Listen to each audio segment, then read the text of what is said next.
What is up, everybody, and welcome to the big, gigantic, fat-ass video to cap off, finally, the year that was 2025. If you enjoy a lot of end-of-the-year rankings, I've released 5 of them. I ranked all the horror films of the year. I did my best and worst, of course, and my most surprised and most disappointing. And today, we are ranking every single new release film that I watched in the year 2025, which this year totals out to be 151 movies.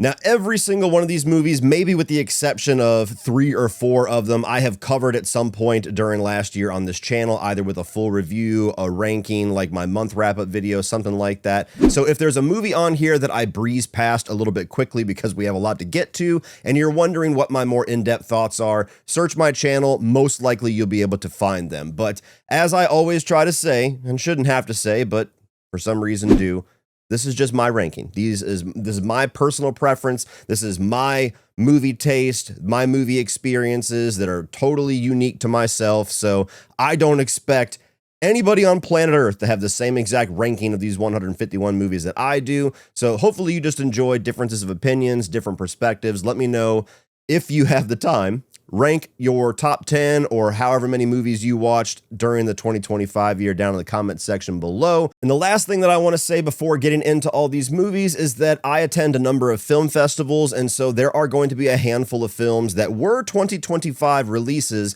but don't actually go wide where most of you guys can see them until sometime this year, and I have done that the last couple of years. Some people don't agree with that. We all have our different styles. My philosophy is my thoughts are going to be the most fresh and the most fair to these films if I talk about it within the calendar year that I saw them. And I also think it's more valuable for me to hype up certain movies so that you guys are better able to make some selections in 2026 rather than punt this conversation a full calendar year. And I'm talking about it way after you had your opportunity to check them out. So 151 movies, let's fucking go! And starting at 151, my least favorite film that I saw last year is one of my least favorite films that I have ever seen since being on YouTube. It premiered at Fantastic Fest this most recent September, and it was called Crushed. This is a movie that goes for animal cruelty and child trafficking, pedophilia, like all the subject matter this movie dives into is basically a checklist of all the things that I really don't want to spend my time watching. And it's not even a well put together film. It's a movie that is intentionally trying to elicit some very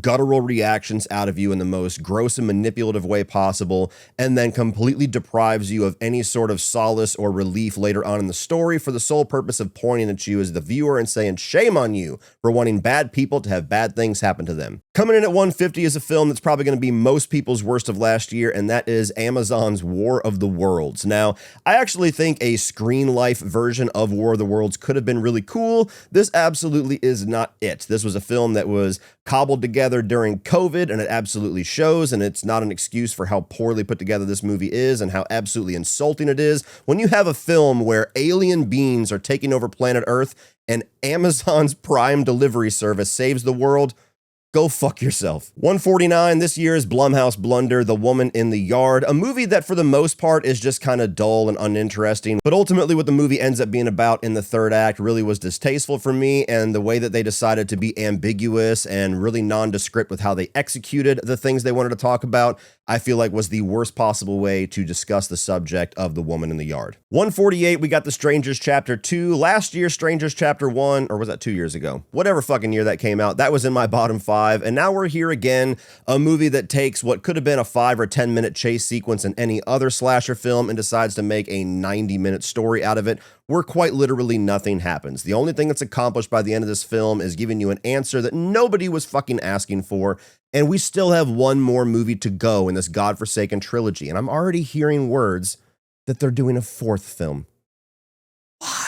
Number 147 is Trust. This is a movie that starts off with some interesting setup and ideas that go absolutely nowhere, and it just becomes a very long and boring movie of Sophie Turner stuck in a utility closet and trying to escape. Not only was it frustrating and very bizarre to abandon all the things that were actually interesting in the first act of this film, but this movie has some of the most abysmal logic gaps you have ever seen. 146, we have Kinda Pregnant, pretty much the embodiment of what I hate about modern comedies. It's not funny, it's trying to be edgy in all of the wrong ways. Amy Schumer, while Not being somebody that I hate personally, is somebody that I just don't understand the appeal for, have never found her to be a good actress or a funny comedian. This thing didn't hit on any level. 145, we got Happy Gilmore 2, a movie that I was pretty sure I wasn't gonna like, but I was pretty shocked at how bad it actually was. I love Adam Sandler with my entire fucking heart, and he will never be able to make a film that changes that, but Happy Gilmore is one of my favorite films of his. There was no reason why we should have ever made a sequel to one of the Adam Sandler classics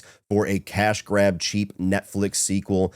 Everything this movie represents, just like with Kinda Pregnant, is things that I hate about modern comedy filmmaking. Cheap jokes that are recycled 1,000 times, useless cameos, and constant callbacks to the previous film, which is significantly better. Number 144, we got Fear Street Prom Queen. I did enjoy the trilogy from a few years back, was very surprised it took them so long to capitalize on that success with a fourth film. And then after seeing the film, I thought, damn, maybe they should have took a couple of more years. This is one of the most lazy and generic slashers I've ever seen, and it also has some of the most lazy and generic attempts at 80s nostalgia, which honestly at this point, I'm getting really burnt out on. 143, we got Borderline. For me, this is the first time that we have had a genuine miss from Samara Weaving. Ray Nicholson is great. I think he's going to go on to do some awesome things. And of course, Samara Weaving is going to continue to be my scream queen, but this is just a very odd and bizarre movie that I don't think gets the tension right. I don't think gets the comedy right. And by the end of it, just felt like a humongous waste of two massive talents. 142, we got Flight Risk. Say what you will about Mel Gibson, but the guy makes some fucking incredible movies. Except for this one. I don't for the life of me understand how the hell this came from with Mel Gibson. Obviously, he just cashed a check. He needed a quick job. This is the most blatant example of director for hire I think I've ever seen. I really hope that it would be like a so bad that it's good, guilty pleasure, throwback type of thriller with Mark Wahlberg with a shaved head, just acting absolutely maniacal. But even he feels like he has wasted his efforts on an absolutely abysmal movie. Number 141 is Ash. Now, this is a movie that I didn't think was very good, but it also had the added pain of being a movie that really gave me motion sickness and made me feel physically ill while watching it. I understand that's something that maybe not everybody that watched it at home experienced, but being in the front row at the Paramount Theater during the world premiere of this was just not a good experience. But taking that away from it, this is a film that just wears all of its influences on its sleeve, and I didn't feel like it did really anything interesting or new or unique with any of it. It's a little bit The Thing, it's a little bit Mass Effect, it's a little bit Dead Space, which I should be able to appreciate, but I just didn't with this one. Number 140, we got Jimmy and Stiggs, a movie that I absolutely love its existence, totally champion what it represents for DIY horror filmmaking, and I would watch a documentary on how this movie was made in a fucking heartbeat. But the end result is a movie that I really didn't enjoy all that much. All the effort that the director put into making all this himself, doing all the practical effects himself, dressing up his apartment to be multiple sets and filming this film over 4 years, like that is amazing to me. But the characters, the dialogue, and how long this movie felt for such a small short film style concept, it was a rough experience. Number 139 is The Home. This is an American horror film with Pete Davidson that takes place at a retirement home where he's like a janitor, starts to discover there's some really weird shit going on. It's a very dull and bizarre film where Pete Davidson might be a nice guy, but just does not have the acting caliber to be able to carry a film like this yet, and ultimately leads to an absolutely bonkers and bloody third act that could have saved the film if the rest of it wasn't so bad. Without that third act, this probably would have been in my bottom 5. 138 is Touch Me. This is a film I saw at South by Southwest back in like March, and it's a very weird and off-kilter horror sci-fi comedy. You have this alien being that any human that mates with it, the touch of like his tentacles and everything gives him like this euphoric experience that is the highest level of euphoria that a human can possibly have. And so there's like an addiction, a codependent relationship type of commentary here, but it's in such a weird film with not a very sharp sense of humor that just repeats the same types of jokes over and over. And also bizarrely is heavily influenced seemingly by like kung fu films, which just feels out of left field.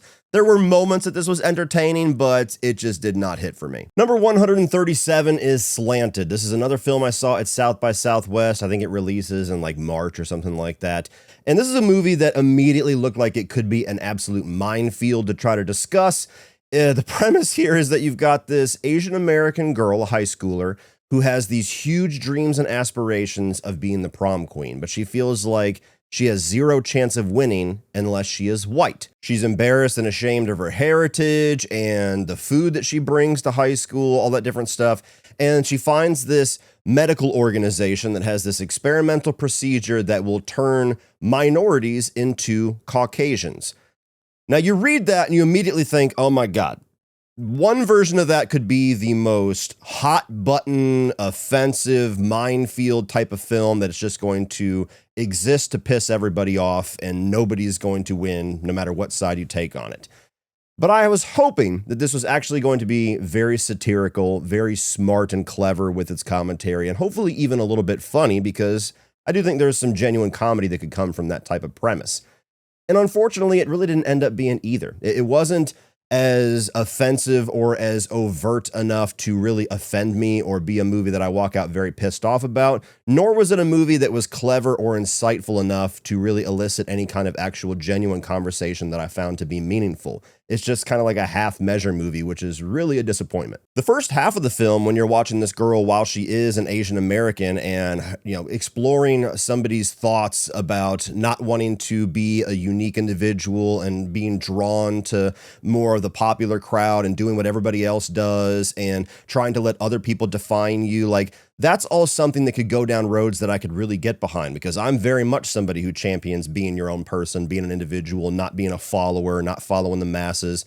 And the second half of the film, after she turns into a white girl who's played by McKenna Grace, all of that is lost, and it just becomes the most low-hanging fruit version of commentary possible. I mean, there's a scene where she goes over to her white friend's family for dinner, and they're serving unseasoned chicken breast, white rice, and milk. Get it? All the food's white and doesn't have any flavor. So I don't know what the conversation is going to be when this thing does release. I don't know if it's going to get a lot of buzz and become this huge sparring match on Twitter and TikTok for a couple of weeks, or if it's just going to absolutely float under the radar and be forgotten immediately. But I was hoping for something impactful.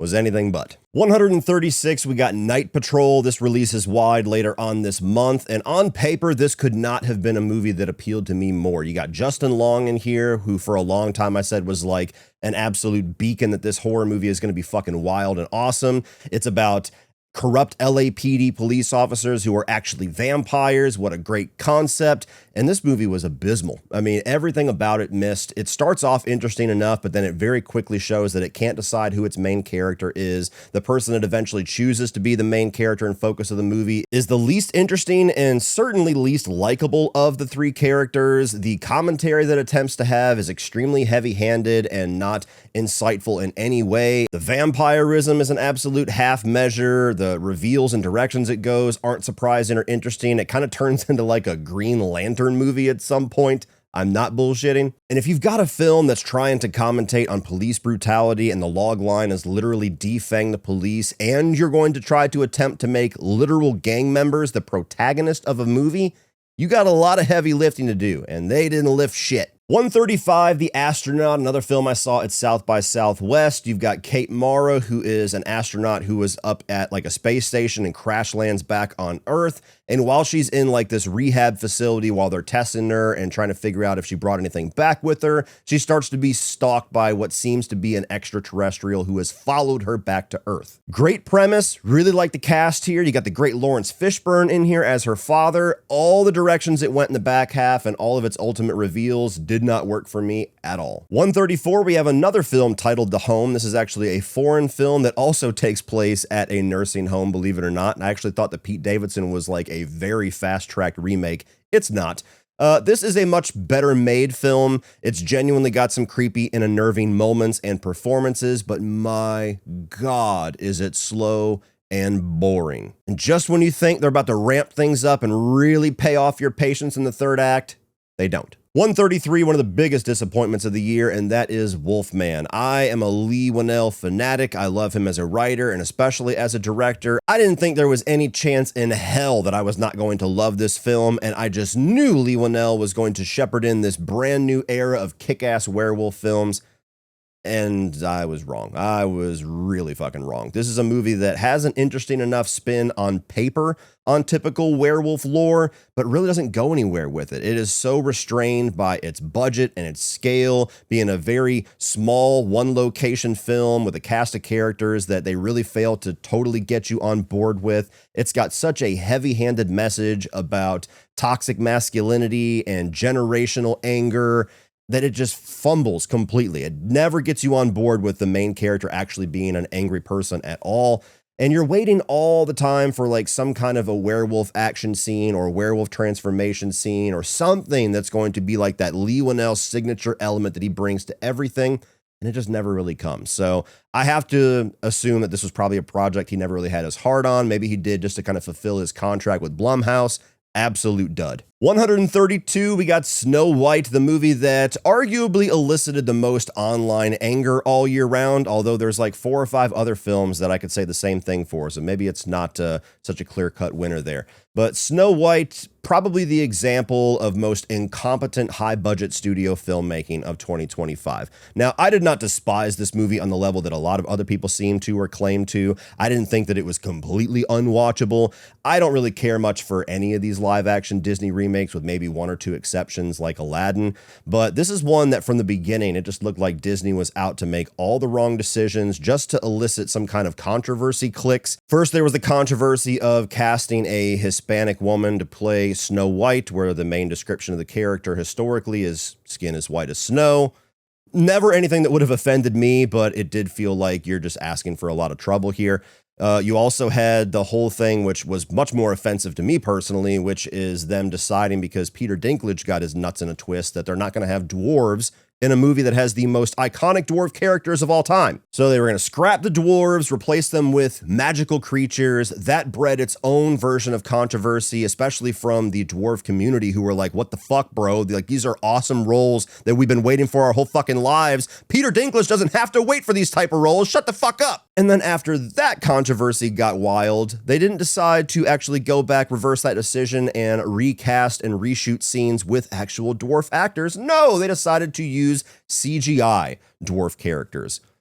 What the fuck? Then you had all the nonsense where Rachel Zegler, a very talented actress and infinitely more talented singer who on paper would be perfect for a Disney princess role like this, decided to use all the energy and all of her red carpet appearances to absolutely shit all over the original Snow White and Seven Dwarfs story that is obviously beloved, and most people who love it are the core audience and the target audience of the film that she is starring in. So needless to say, even if this was like a 5 out of 5 version of a live-action Disney remake, it was absolutely destined to bomb and be nothing but a controversy, clickbait type of thing that the internet was going to run over with a fucking truck for weeks.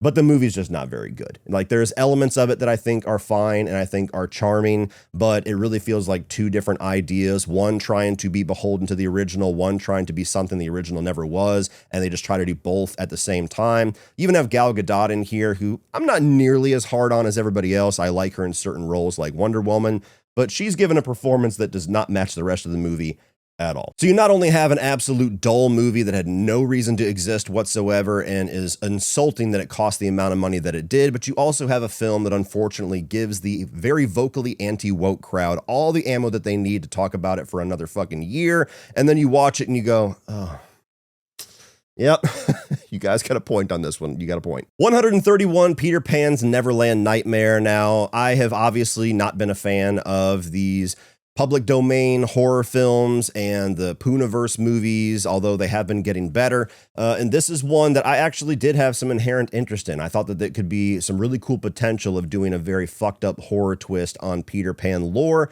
And I just felt like they didn't go anywhere near as far with the actual lore side of things as I wish that they did. And yet again, a movie that takes itself dead serious and is trying to be nasty and bleak and controversial, rather than embracing any of the inherent silliness of this concept. And at 130, we got Bambi the Reckoning, a movie that really I could tie these two for different reasons. This one I had much lower expectations for, and it came closer to meeting those expectations, so I gave it the slight edge. It's a big CGI monster Bambi, killing people, ripping people's heads off.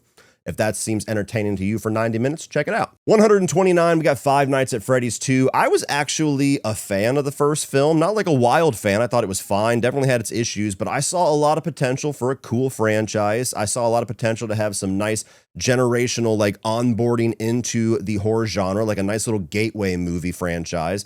And this sequel basically went back on everything that I thought it had potential to be and became its most basic and worst version of itself. No storyline whatsoever, no meaningful character arcs. Even main characters from the first film get a complete backseat here. You got very tired and generic jump scares, and the thing just becomes an Easter egg hunt, which if you're a FNAF fanatic and you like that part of it, I get it. A lot of us aren't, so respect the fact that that pretty much kills any room to enjoy this movie. Oh, and also Blumhouse were pretty smug assholes about the reception to this film, so they can kiss my ass on this one. 128, we have The Surfer. Nicolas Cage yet again doing a very bizarre and weird independent film. Sometimes that absolutely hits, sometimes it's just a really weird and bizarre film. And for as much as I really wanted to enjoy this one, it really tested my patience. It really gave me a little bit of a headache with its constant gaslighting nature of the story, and the payoff by the end just wasn't worth the journey for me. 127, we have The Curse. This is a foreign film I saw at Fantastic Fest that is basically doing like The Ring or The Grudge, but putting a social media spin onto it.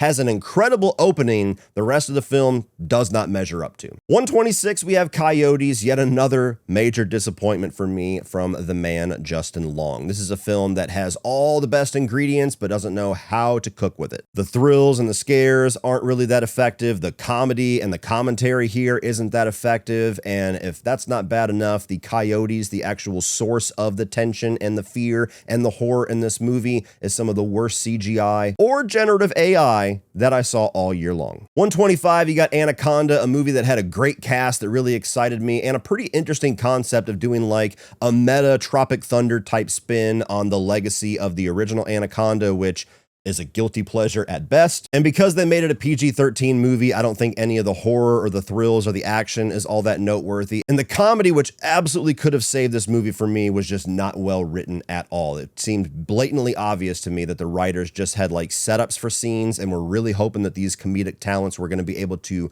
riff and ad-lib something great out of all of them. And for me, they didn't. 124, we got Love Hurts. This is like the latest attempt at taking the John Wick formula, having like a mild-mannered seeming guy with this rough past, and he's actually a bad motherfucker, and you cast somebody that we all love and are all enjoying his career resurgence in Ke Huy Quan.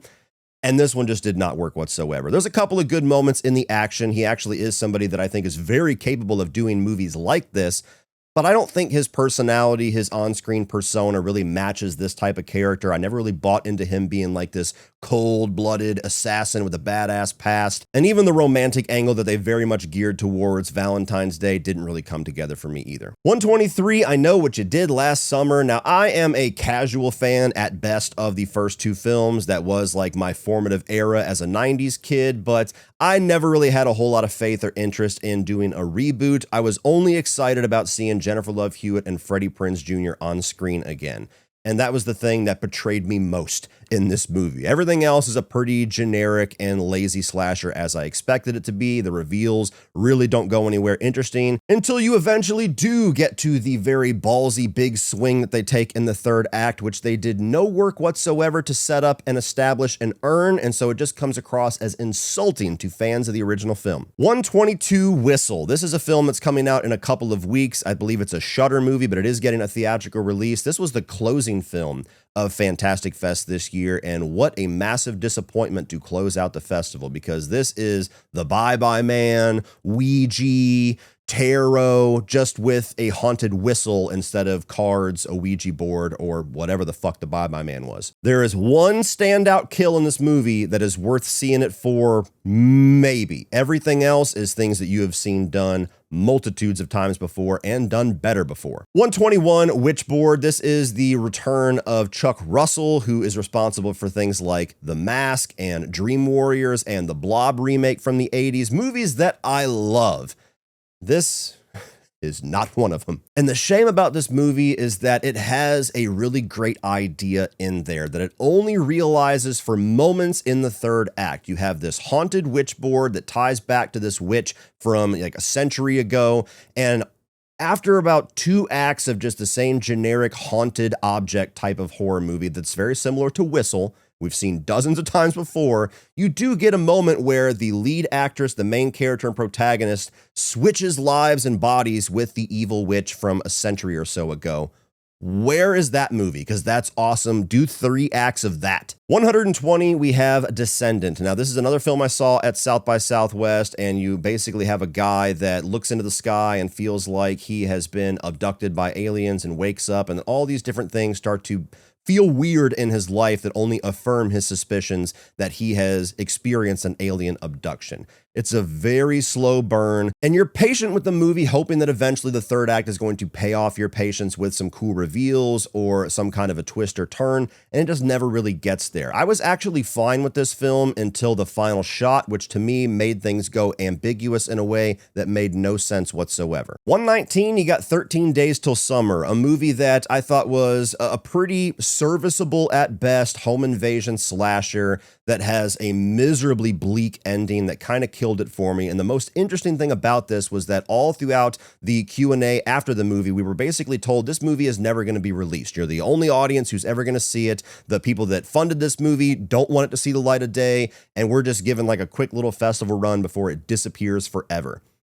Now, I've heard that there is like a foreign streaming service that actually has this movie out, so maybe they've gone back on that, but in all likeliness, this is a movie you're never going to see, and I don't think you're going to miss it. 118, we have Him. This is a movie that had a really interesting concept on its surface. It was produced by Jordan Peele, so of course you know there's going to be some very heavy social commentary in here. And visually, I think the movie looks really good, and Marlon Wayans gives a really great performance that I would like to see him do in other, much better films. But this is a movie that is so surface level and so shallow with its actual commentary, you can literally grasp the entire concept from watching the trailer. 117, we got Until Dawn, yet another body to throw on top of the fucking sky-high pile of bodies of bad or disappointing video game adaptations. I really like the director here. I've enjoyed all of his movies before this, but as soon as you tell me we're not actually adapting the game, we're just borrowing the name and doing our own thing with it, to me, that is the kiss of death. And when I watched this film, those assumptions were absolutely affirmed. It's yet another movie where it's like a Groundhog Day thing. We're going to die in multiple ways, which does lead to some pretty fun, interesting, or at least somewhat entertaining death sequences. But the story itself, the characters, and all of the wasted potential of actually adapting some of the really cool elements that are in the video game, it just became a movie that was instantly forgettable. 116, we got The Smashing Machine, another pretty big disappointment this year. Very well shot. You've got a great performance from Dwayne "The Rock" Johnson as well as Emily Blunt. And I really appreciated how Benny Safdie was able to really recreate visually the look of the mid-90s and using film grain and things like that to achieve that. But unfortunately, The Rock really trying his hardest to do somewhat of a career resurgence, all of that effort is wasted on such a boring movie. On one hand, I just don't think the story of this guy is all that interesting to merit an entire film biopic, but the biggest issue is that they chose to be so beholden to the true story and the order of events of real life that this movie misses any opportunities it has to lean into some of the more crowd-pleasing or entertaining angles of a sports underdog story. And so it's kind of about his abuse of painkillers, it's kind of about his psychotic relationship, it's kind of about him being one of the pioneers of UFC, and then it's kind of about him taking the fall a bit so that his coach can actually be the underdog winner. It never really chooses any of those angles. It's just all just piecemeal little explorations and snapshots in time of all these different things that never come together to tell an entertaining story. Number 115, we've got A Working Man. This is the latest collaboration between Jason Statham and filmmaker David Ayer. I really enjoyed The Beekeeper. That was a pretty big surprise of last year. Not so much A Working Man. Now, you still get some classic elements that you see in every Jason Statham movie where when he's beating the shit out of people, it's fun, it's entertaining. There's just not enough of it here. The story really has nothing going on, and it's just very unnoteworthy. You have so many of these Jason Statham templated movies. This is not one that stands out from the pack. 114 is Don't Leave the Kids Alone. This is a Spanish film that I saw at Fantastic Fest, and they completely sold this wrong to me. So if you are interested in it, maybe you'll have a better experience than I did. What I was given, the log line that I was sold on, is a supernatural version of Home Alone. And this movie is nothing like that. It is not about two kids that are left alone and they're haunted by some kind of a spirit or an entity and they start setting little booby traps to take out the evil. It is literally about a mom who leaves her two kids at home alone so she can go to some work party. And the two kids are such asshole antagonistic brothers that they fight and argue and break shit throughout 85% of this movie. And then it starts to get a little weird and supernatural at the end. And it was fine. It was mildly entertaining, but the kids, I think, were so grating of personalities that me, as a father, it just drove me nuts more times than I was actually entertained by it. 113, we got Screamboat. Screamboat is a movie that I, like all the other versions of these adaptations of Disney characters that are in a horror version because now they are public domain. This is the one that I had a mild interest in just because some of the creative forces behind Terrifier 2 and 3 were involved with this. And what I will say is that this movie is absolute cinematic trash, but it's by design. This is not a good movie. It's not a movie that most people that watch it will probably enjoy. But as far as these public domain exploitation type slasher films, this was easily the best for me that we've gotten so far, and by a landslide, the one that was the most fun to watch. It's the only one, actually, that actually feels like it embraces the ridiculousness and the silliness of this concept, and that in and of itself was enough for me to be like, hey, I've been asking for that, you did it, good on you. 112, we've got Surat, and this is probably going to be a massively controversial placement for some people. This is an extreme love or hate film. It is a Spanish movie that has been nominated at a number of different organizations for Best International Feature, and I would assume would probably also get a nomination for an Academy Award. Now, this was another film I saw at Fantastic Fest, and this is actually one that the PR company reached out to me personally and invited me to this movie, which usually only happens if they have somewhat of an idea of your movie taste or the core audience of your channel, and they really want you to cover your film. Like the year previous, I got that invitation to Heretic, which made complete sense. So I was pretty hyped about that. I'm like, what is this movie going to be about that they actually like personally reached out to me? And I heard that it's genre bending, and it's trippy, and it's crazy, and it's wild. You're not ready for this. And what this movie actually is about is that it takes place in like a fictional World War III setting where you have these groups of ravers that gather in the desert and vibe out to music. And a bunch of them go on this little quest to the next area in the desert that they want to have a rave at. And that's the movie. It's about people driving through the desert. Now, of course, I'm oversimplifying it. There's other things that happen. It is a movie that is about like how horrific war is and how it can even impact gravely people who are not involved with the war. And there are some moments in the movie that are very bleak and attempting to be shocking and devastating. They work better for others than they did for me. But I found this to be such a painfully slow and boring film that even when the more shocking and gripping scenes came, it was like too little too late. And I just completely missed whatever the overall point of this movie is trying to be because it just bored me so much. And I was not alone because it seemed like people that saw this either were 100% echoing everything I just said or walking out saying this is a 5 out of 5 masterpiece, one of the most gripping and shocking and emotionally devastating things that they saw all year. So I'm not telling you not to check out this film. If you think this is up your alley, please check it out. Very likely that you're going to love it and it would be near the top of your list. For me, I couldn't wait for this to be over. So not my thing. It's very well shot. The sound design and everything like that, as well as the performances, are very good. I understand why it is an awards contender. That's why it's a little higher than most films, despite me having such a negative reaction to it. But it is very much not a movie that I enjoyed on any level. Dysphoria. This is another film I saw at Fantastic Fest that is also a Spanish film. And this one is also a home invasion style thriller with a little bit of a slasher edge to it, where you have this dystopian future where humanity is at such a point of devastation with like, financial crashing and things like that, that there's like a suicide epidemic. And so families tend to just stay inside and try to weather the storm. And it kicks off where the father of this family disappears, and then suddenly this very eerie stranger is knocking on the door that this mother and this daughter are left in the house alone with. And it's a movie that I thought had some interesting directions. There were times that it definitely got me on edge, thinking it was going to go ultra bleak like a previous film I talked about, 13 Days Till Summer, and they actually surprised me with directions that they went. So it was a fine experience. I just think overall it was a movie that there was more familiar about it than new, and it's not necessarily something I would rewatch. Number 110 is Havoc. This is an action film with Tom Hardy and Timothy Olyphant. It was directed by the guy who made the Raid movies, and I think it was a Netflix release. Don't quote me on that, but I'm pretty sure it was a streaming movie.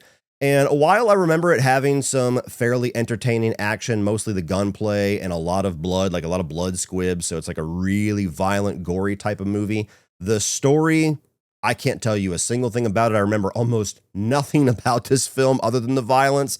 And I do remember that the camera work is so shaky and chaotic that it was borderline nauseating for me. So not a noteworthy action film, unfortunately, despite having a lot of good ingredients. 110. 109, we got R.L. Stine's Pumpkinhead. And this was a perfectly fine, like, gateway level preteen horror film. It's got some of the sensibilities that you would expect from like the old Goosebumps episodes and other works by R.L. Stine, with a little bit of a more adult edge, a little bit more of a bleak direction that it goes, but it's very much a low budget feature film length version of like a Goosebumps episode. This was a Tubi release. So it's a movie that was fine. I would enjoy probably rewatching it with my kids at Halloween, but certainly doesn't hit as well as some of my favorite, nostalgic memories of the Goosebumps episodes, as well as even something recent like the Fear Street trilogy. 108, we've got Blue Moon, another movie that's probably going to be massively controversial, being placed this low for some people. This is a big awards contender, especially for Ethan Hawke's performance,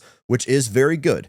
This is a movie that, again, and you're going to hear this a number of times when it comes to these types of movies and their lower placement, is just not my thing. This is a very dialogue-driven, almost like play-like movie that is about the guy who didn't make Oklahoma. We've all heard of Rodgers and Hammerstein, the guys that are responsible for things like West Side Story, big prolific names in the world of stage presentations and stories and things like that. This is about the guy that used to work with Rodgers before he hit it big with his partnerships with Hammerstein, and that is just far away from any kind of subject matter that I would be interested in.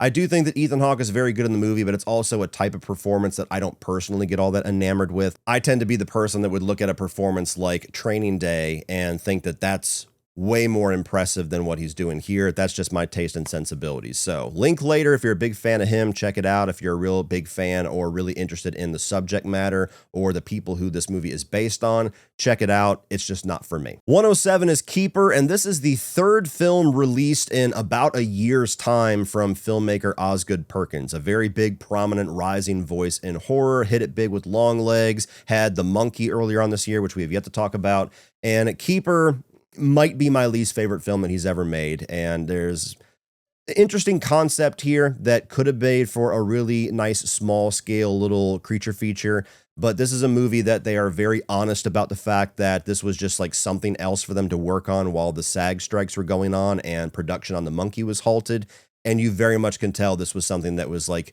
an operation that was given to a Canadian writer, and they're like, come up with something that we can shoot. And it just doesn't really come together all that well. You got a great performance from Tatiana Maslany. There's some really eerie moments, and I think it's shot really well. It does further establish that Osgood Perkins has a lot of versatility to him and can do a lot of different things within the horror genre and never really feel like he's repeating himself, both narratively and stylistically. But all the directions the story goes requires a lot of patience because it's a very slow movie where not a whole lot happens, and the answers you're ultimately given are not only obvious, but not that rewarding. 106, we got Holland. This was a movie I saw at South by Southwest. It was also a streaming released film. I don't remember what platform, but you've got Nicole Kidman here. It's the director of Fresh, which I loved Fresh, and that was the main reason I was so psyched to check this one out. You have her as this very old school traditional version of a housewife, and her husband live in this town in Michigan that is completely themed around Holland from the Netherlands. And she starts to suspect that her husband might be having an affair, and so she teams up with somebody that works at her school that she feels like she might want to have an affair with to do a little bit of detective work. And it starts as a movie that has a lot of interesting setup, and you could see a lot of different directions that it goes that could be really cool and twisty and wild. And it was just very straightforward. It was very predictable and very standard in the way that it went. So it's a fine movie. It's got good performances. It's got some standout moments. And I like the look of the town. I thought that was, the name of the movie. It earns it being the title. But I just wish it would have had more tricks up its sleeves, especially for somebody that did Fresh. 105 is The Hand That Rocks the Cradle. This was a Hulu remake to the cult classic from the 90s, which I've only seen one time, but am a fan of. And this is a movie that I thought was just fine. It's not an offensive remake by any means. It does have some moments that are standout. I really like the casting. You got Micah Monroe here as the antagonist, and you've got Mary Elizabeth Winstead as the protagonist. Love both of their work. And there are some moments where they definitely go for it, and it gets a little grisly and a little crazy and a little tense, but overall, it's a movie that does pale in comparison to the original. So I could never see myself watching this one over the Rebecca De Mornay film, and to me, that's like the kiss of death for a remake, even a decent one. 104 is Die My Love, another movie that I feel like is either extreme love or hate. This is Jennifer Lawrence's return to movies, and she's teamed up with Robert Pattinson. And this is a movie of which we've gotten a few of these lately that's very much based around motherhood and the stresses and the anxiety of motherhood, and more specifically like postpartum depression in this one. There's moments where it's kind of wild, kind of interesting. You got some really good performances here, especially by Jennifer Lawrence. I mean, she bears all in many different ways. And it's interesting. It's an intriguing watch, but by the end of it, it's a film that I never really grasped exactly what it was trying to say. I'm obviously not a woman. I'm never going to experience childbirth, but that shouldn't be a barrier for me being able to enjoy or understand or get something out of your film. In fact, it should be the opposite. So I just watched this and just thought this was a very weird and bizarre film that I just didn't really get by the end of it. 103, we've got Sweetness. I saw this at South by Southwest, and this is a film where it's kind of about a young teenage girl's obsession with her favorite pop star.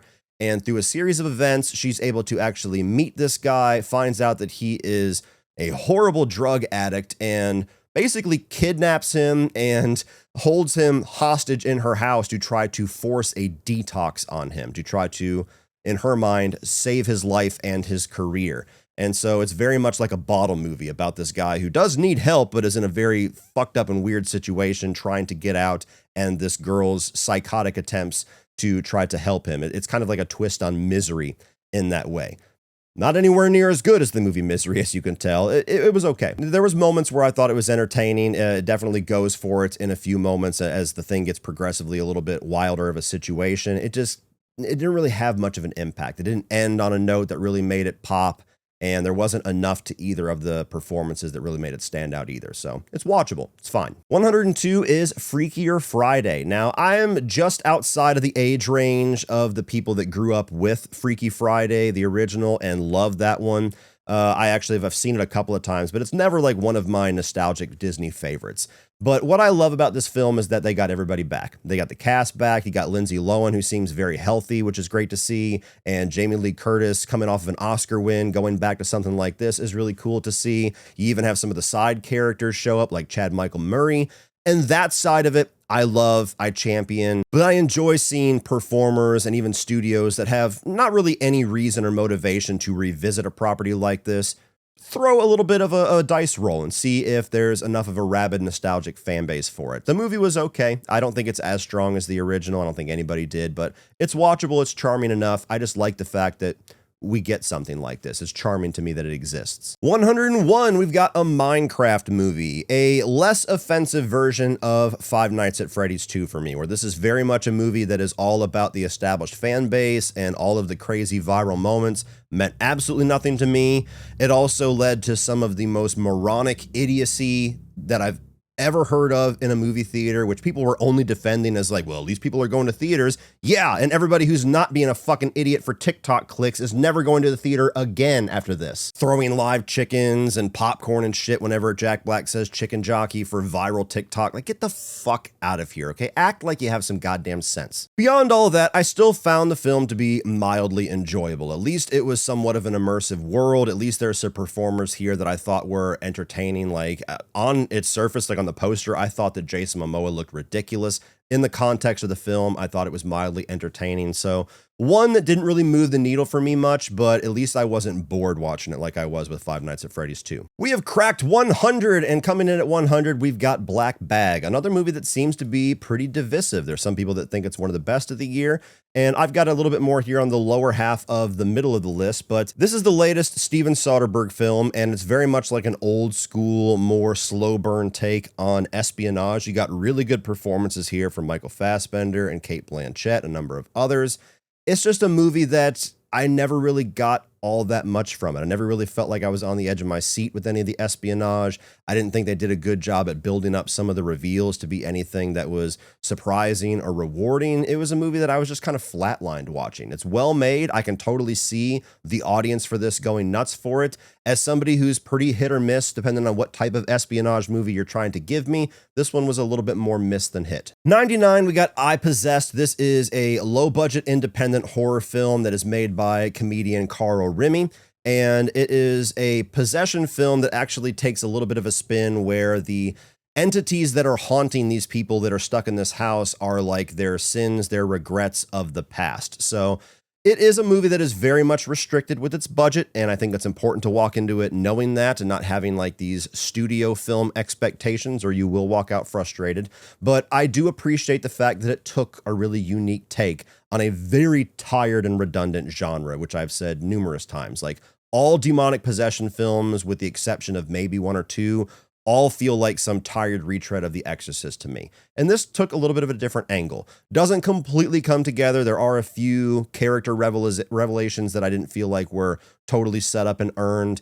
And, it's a movie where you have a lot of less experienced acting going on. But overall, for the type of movie that it was, I thought that it was interesting. I thought that it was a pretty good effort. And so I dug it for the most part. Coming in at 98, you got Hallow Road, a movie that had a lot of potential to be pretty high on my list, but just didn't really come together by the end. You've got a bottle film where you have Matthew Rhys and Rosamund Pike, who are husband and wife. They get a call from their daughter in the middle of the night saying that she has hit somebody on Hallow Road, and the whole film is them inside of their car with these occasional phone calls with their daughter as they're on the way to go and aid her in this very horrific situation. And so it's a movie that's all about dialogue and the slow build tension and the anxiety of parenthood, which I can very easily identify with, and it's very effective in that way.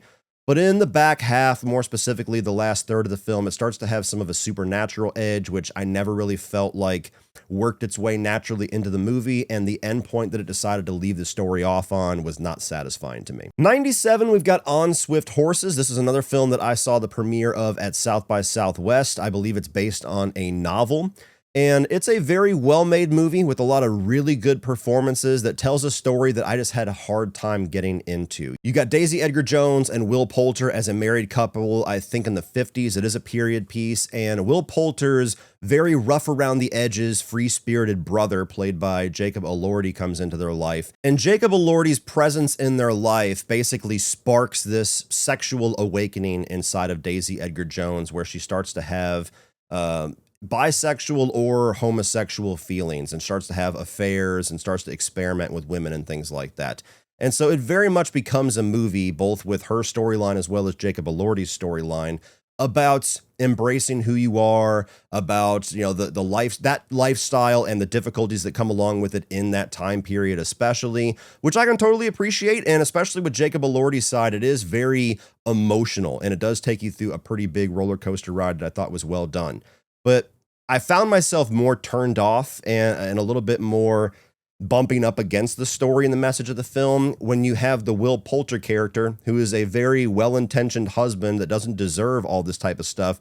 And the movie never really pauses to address her actions and the ramifications that it has on him. It's like it's very much wanting you to be behind her and her having this awakening and becoming the person that she actually is and embracing all of that, which is great, but never stops to show like the actual fallout of her actions. And so I spent most of the story just feeling terrible for his character, going, man, it's hard to root for her when she's just being so horrifically cruel and selfish to the guy that loves her more than anything. So I don't know, a movie that didn't completely work for me. Didn't make a big splash when it came out, so I guess it didn't work for a lot of other people either. 96, Death of a Unicorn, one of my more anticipated films of the year, and this is one that it just, all the ingredients never really got to a point where it was hitting for me. I didn't think the comedy was as strong as I hoped that it would be. The horror and the tension that comes along with all of the kills in the back half didn't really hit for me because it's so CGI'd all to hell that it wasn't impactful or fun. You got a great cast here, and you get some good moments out of them, especially Anthony Cardigan, and love seeing Tia Leone in here as well. But it just felt like a half measure. You know, for A24 very deliberately trying to have more mainstream style hits, this is one that I feel like could have been a runaway hit, but just never really got there for me. 95, we got Megan 2.0. A lot of people really hated this movie, and I do know a couple of people that loved it. The first Megan, even in and of itself, was not like this big success for me. I thought that it was fine. I thought it was cool to have like a new modern female take on Chucky. My youngest daughter absolutely loves Megan, and I love that for her, and it makes me enjoy the movie and this one a little bit more than I would have otherwise. But this was just a very wrong choice to make. When you have a potential new slasher icon and you decide to completely abandon all of that and do like this sci-fi comedy take on T2, it just feels like you have completely missed the point. You have completely misread the room, and you don't understand the appeal of your own character. And they had to come out. Yeah, Jason Blum actually had to come out and basically say exactly that when this movie completely tanked the box office. So I thought it was fine. I thought it was mildly enjoyable. I didn't mind the more action-centric direction because I was never all that invested in it, but would I have much preferred a slasher-centric Megan 2? Yes, absolutely. Number 94, we got The Conjuring: Last Rites. This might have been the highest-grossing horror film of the year. It was a movie that was very successful. For a movie that was dubbed as the final Conjuring film, I guarantee you it is now anything but that. The Conjuring franchise is frustrating for me. It is the most financially successful horror franchise of all time now, and I think maybe even was before this movie came out and totally solidified that. I think The Conjuring 1 and The Conjuring 2 are some of the best horror films of the last 20 years. I adore them. The Conjuring 3 and 4 are like The Conjuring Zero Sugar, the diet Conjuring movies.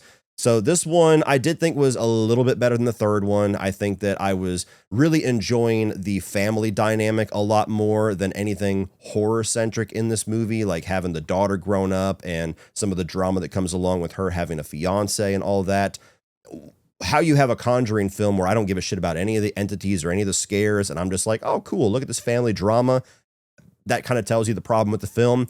Other than that, it ends up being centered around a haunted mirror, which, again, it's like Diet Oculus. Number 93, we got Primitive War. This is a movie that is a lower budget action horror war movie take on like Jurassic Park. So you've got these soldiers that are out there, and all of a sudden they are in a situation where they're surrounded by actual dinosaurs. The concept in and of itself is fucking awesome. I wish I could see a version of this film that actually had a budget that it needed to really fully realize that concept.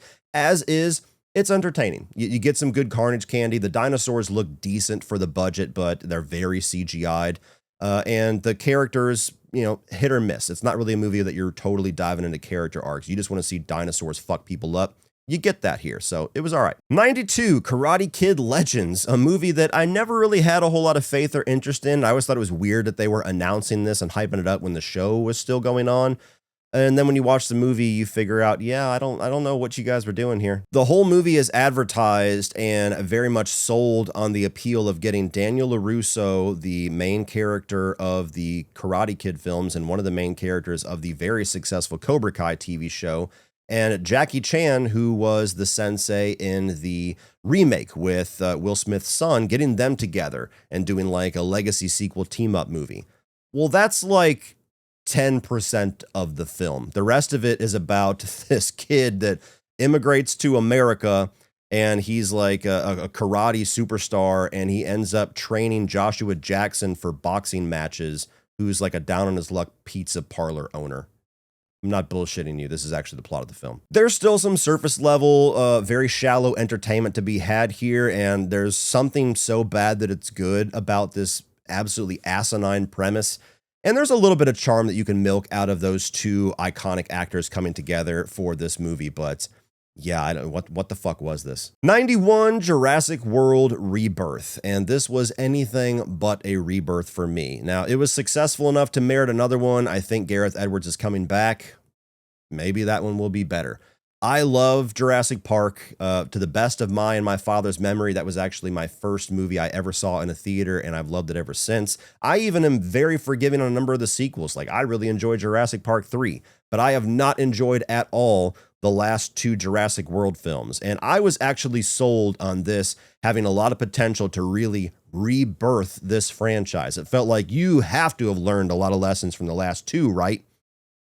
Not really. There's a couple of great sequences, like the boat sequence where they got the Mosasaurus coming after them. There are a couple of cool little reveals that are very much mimicking the template of the first film. And I like a number of the actors that are in here, like ScarJo or Mahershala Ali. So, like, it's not an unwatchable film, but it was just massively disappointing to have yet another Jurassic World film. It just feels like it doesn't understand the appeal of this franchise. It's yet again trying to sell us on a world where dinosaurs are just commonplace and people are completely oblivious and uninterested in it, which would never fucking happen.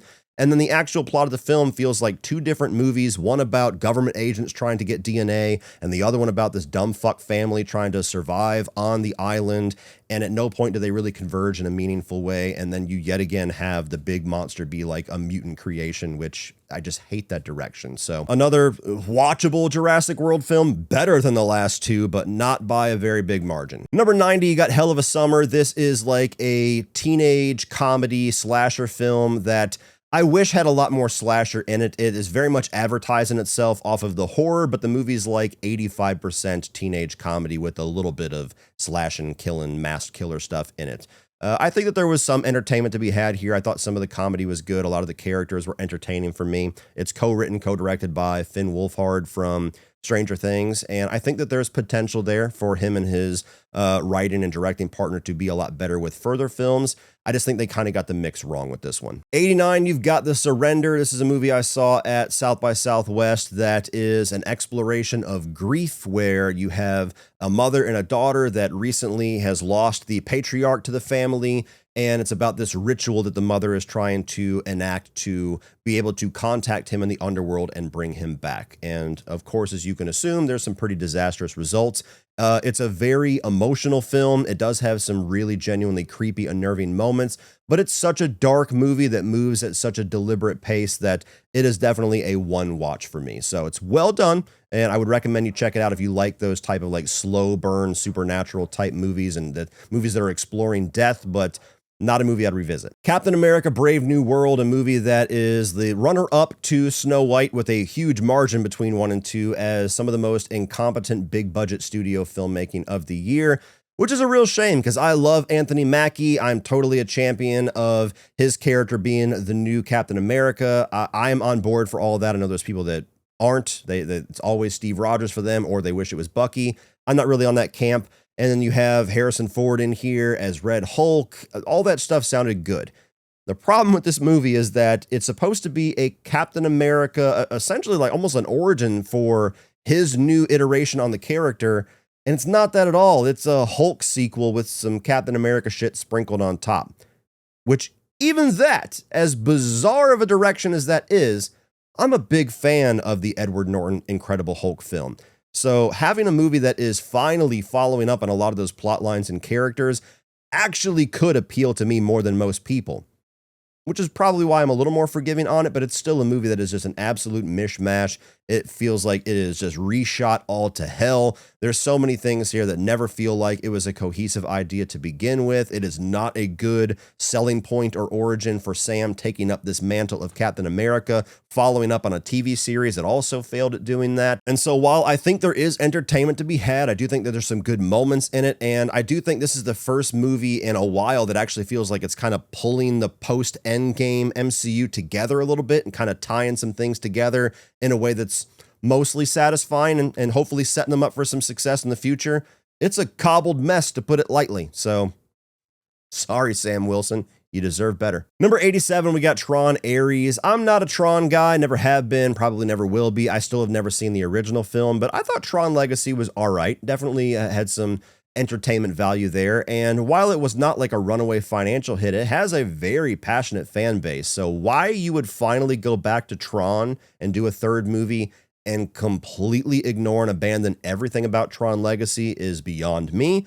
But nonetheless, what you get here, I think visually was pretty badass. It's pretty dark, a lot of big, deep reds and blacks as far as just the look and the cinematography and the color of the movie, which I thought was pretty cool looking.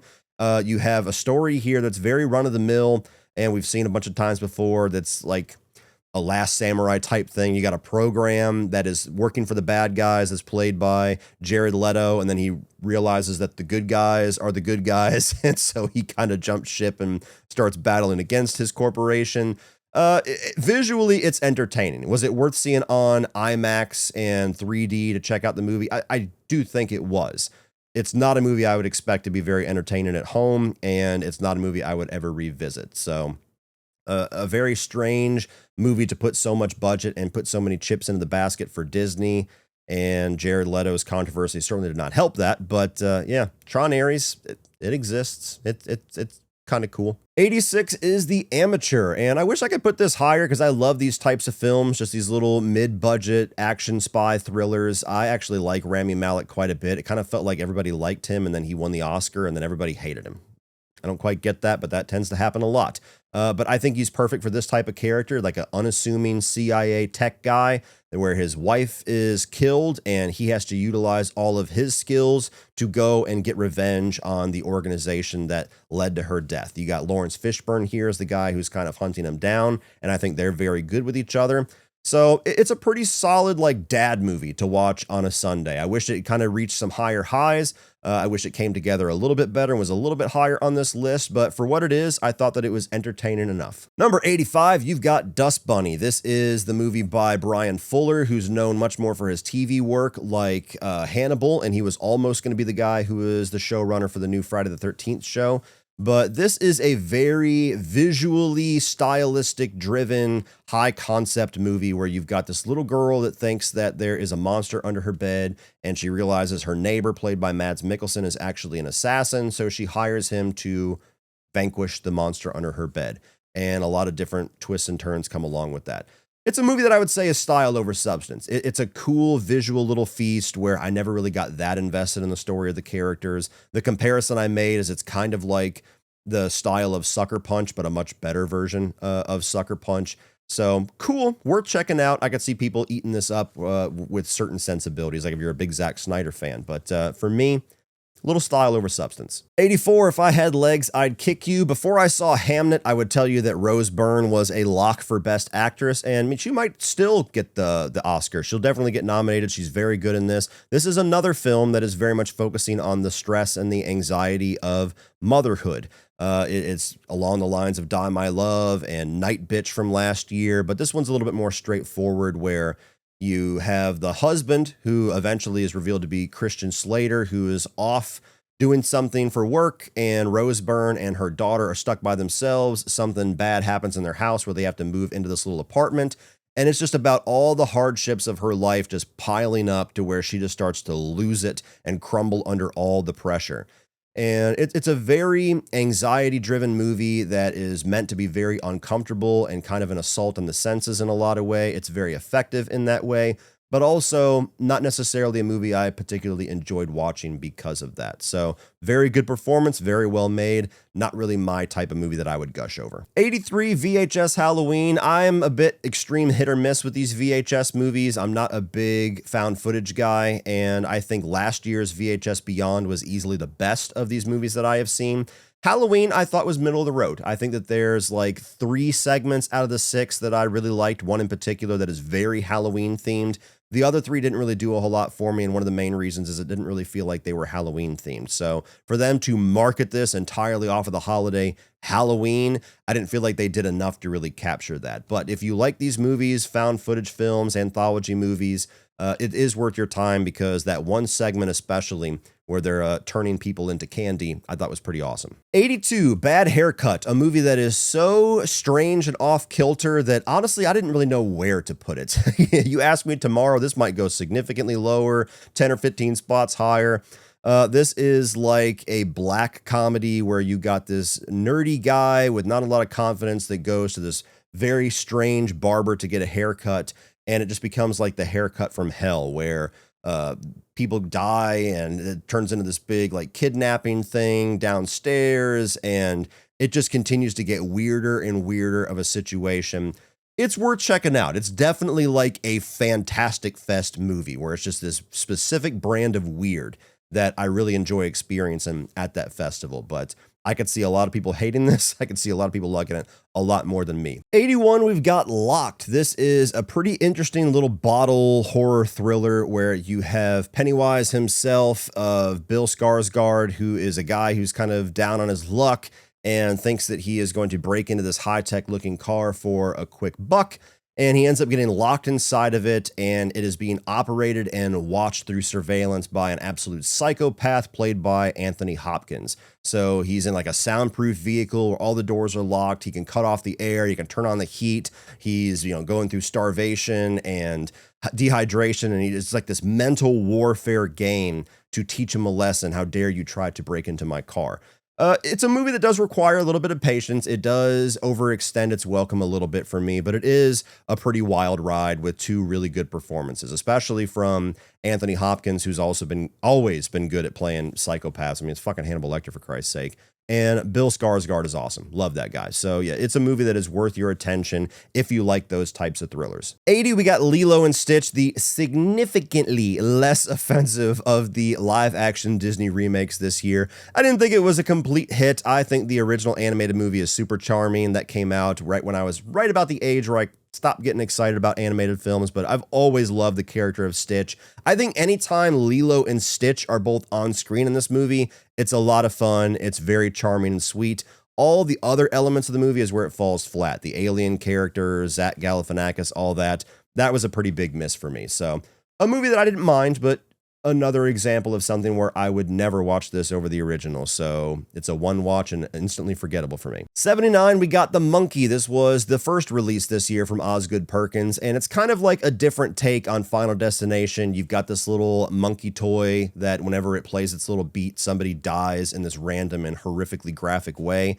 And I thought the first half of the movie was a lot of fun. A lot of great carnage candy, a lot of great dark humor, some really fun performances. As soon as they time jump and the two main characters become adults, it really lost a lot of steam for me. I don't know if it was just the dynamic change going from kids being in the warpath of something so horrific to being adults, or if just the quirkiness of the movie kind of overtook in the back half. I can't exactly remember, but it is very much an experience of two halves. One half that I loved and the other half that really did nothing for me. 78, you got Deathstalker. This is the latest film by the guy that did Psycho Gorman, and this is like if you wanted a rated R take on 90s fantasy elements of like Xena the Warrior Princess and Hercules. It's got a lot of practical puppet work, which was really fun and nostalgic for me.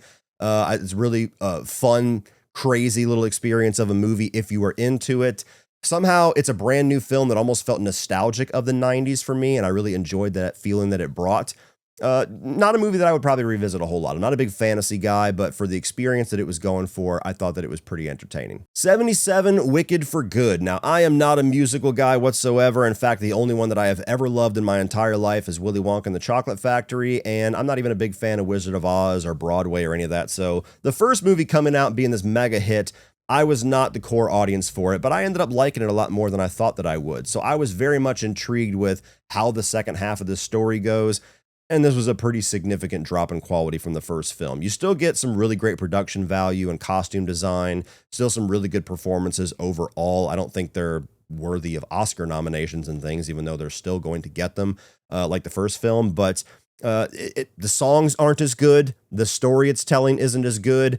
It simultaneously feels like it's padding a little bit of story all to hell for like a 2+ hour film, while at the same time leaving so many things feeling like rushed and underdeveloped. I don't know how they found that mix. So I thought it was okay. It didn't like offend me or really disappoint me, but it certainly did not measure up to the first half. 76, we got Marshmallow. This is a film that I had on my radar for a little bit. It just took me a long time to finally get to it. And you have a group of kids that go off to this summer camp. They tell this little campfire story at the camp about this doctor who will come and get you in the night if you don't follow the rules of the camp. And then it turns out there's actually a doctor. And so you're watching these kids freak the fuck out and trying to figure out what's going on while seemingly people are dying. That's about all I'm going to tell you about it. It's a movie that's got some really interesting twists and turns in store. It's a little bit of a genre blender. If you're expecting just like a traditional Friday the 13th or sleepaway camp movie, it's anything but that. I did find like half of the reveal to be a little predictable, while the other half was a nice surprise. So if it was like a really shocking movie, this would have been probably at least 20 spots higher. It's solid. Check it out. 75 is Dolly. This is actually going to be going wide in March, I believe. I think it's going to go straight to streaming. It might have a theatrical release, but this is a movie that I am pretty much betting that the slasher horror community is going to go nuts for like a week or two. And this movie is basically taking the concept of like the mother monster character from Barbarian and doing it much more in like a Leatherface fashion. It's a very nasty, icky, stomach churning type of slasher. There's a lot of gross out stuff going on. There is practical gore that is done pretty well. I think that Sean William Scott does a really good job as a character in this movie. Ethan Suplee is the one to watch the movie for. To me, he made the film. Like, his performance is outstanding here. And there is potential for this to turn into a decent little franchise. That's also a frustration with it, though, because it does feel like they left a lot of their best ideas on the table for sequels. And sometimes that can be a little bit frustrating. It's like, just make the best movie you can for the first one, and then we'll get to the sequels. 74 is Train Dreams, another movie that people will have significantly higher if this is your type of film. Another movie that is getting a lot of Oscar consideration, mostly for cinematography, which it absolutely deserves a nomination for. It's a beautiful film. William H. Macy as the supporting character here. His performance is outstanding as well, despite having very short amount of runtime, has a big impact for such a short amount of runtime. And then, of course, for lead actor, which is Joel Edgerton, which I would say is deserving, but much like with Ethan Hawke, like, I'm much more enamored with things like his performance in Warrior than something like this.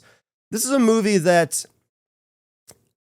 it's just, I kind of struggled to see the appeal for.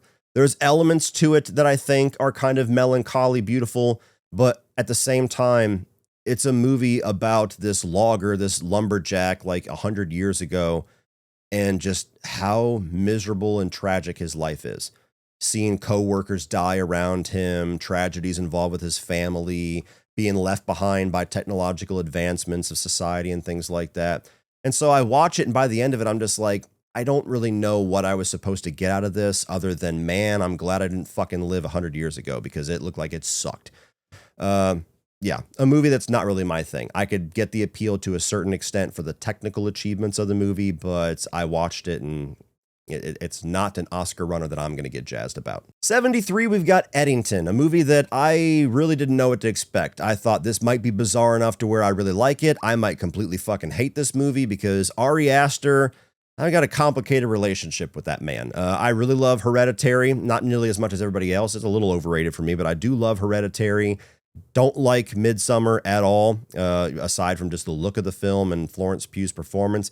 And I fucking hated Beau is Afraid. I don't know what the hell that was. And so you say the guy that made Beau is Afraid is reteaming with Joaquin Phoenix to tell a Western thriller about COVID.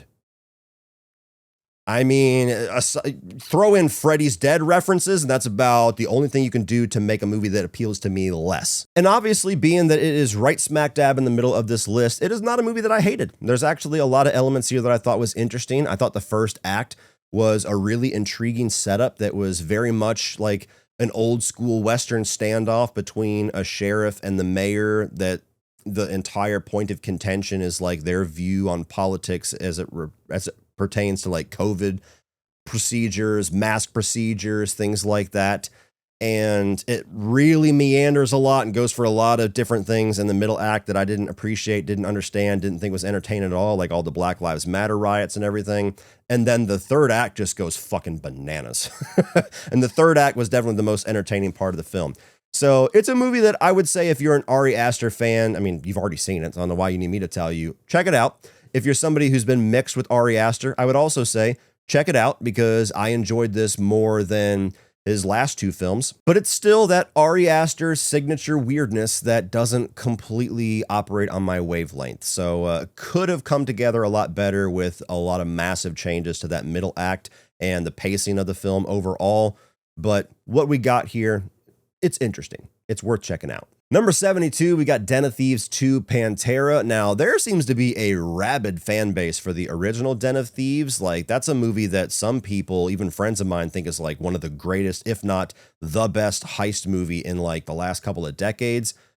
I'm not anywhere near as high on it as that. I thought the movie was solid, but it was not like something that really hit for me on that level. So I was not all that excited for this film. And I think it was either a January or a February release. And sometimes that's not really a good sign. But I thought this was solid. I thought this was a solid follow-up. It definitely stretches a little bit of plausibility. It goes in certain directions that I think kind of undermine some elements of the first movie's story. But as a heist action thriller, I think it does a lot more good than it does bad. I think the actual heist is pretty exciting and intense. I like the two lead actors here and their dynamic with each other. The twists and turns and the directions it goes in the third act, pretty predictable. But overall, solid. Number 71, we got Heart Eyes, the newest Valentine's Day slasher, and this one very creatively is trying to mix like an ultra gory rated R slasher horror film with a meet cute romantic comedy. And I think it actually balances those tones really well, which is the biggest achievement of the movie. There's some really solid kills in here. I like the fact that it is hard R, a little bit of CGI blood, but I can tolerate that within certain reason. The main two stars of the movie, I think, are charming, have really good chemistry with each other. Not every moment of comedy hits, but overall, it's an enjoyable movie. I just wish the reveals of who the killers are, the motivations would have been a lot better, because that can really suck the life out of a room with a whodunit slasher that doesn't have a great reveal. Number 70, How to Train Your Dragon, another live-action remake. It's the same exact director of the animated film. It's enjoyable. It's got a lot of the same charm as the animated film, and it's easily the best, I would say, of the live-action animated movie remakes we got this year, but still one of those times where I'm never going to watch this in favor of the original animated movie. 69, we have Hamnet, another movie that is a big awards contender this year. I've gone on record a couple of times, and will say it again, that Jessie Buckley is a lock in my mind for Best Actress. As great as Rose Byrne and a few other performances are, I think she's going to run away with that award. And of like the more awards worthy FYC Oscar bait type films this year, this one I at least got some appreciation out of, when on its surface it seemed like it was going to appeal to me the least of any of them. It's the story of William Shakespeare and some of the tragedy that happens with his family and his youngest child, and how his wife kind of deals with all of that. And it's got two great performances. You know, you got Paul Mescal here, who's very good as William Shakespeare. And then, of course, as I said, Jessie Buckley, who is amazing in this. And it's a movie that I think deals with grief, deals with the emotions of loss of a child and things like that in a pretty interesting and definitely an effective way. So a movie that's really not my cup of tea, not something that I would probably revisit. And if I didn't have this, career path that I have chosen, I probably would have never given it a shot. But overall, I did like it, and I understand why a lot of people are loving this movie. Number 68, My Dead Friend Zoe. I think this is a film that premiered at South by Southwest in 2024, but I did not attend that year.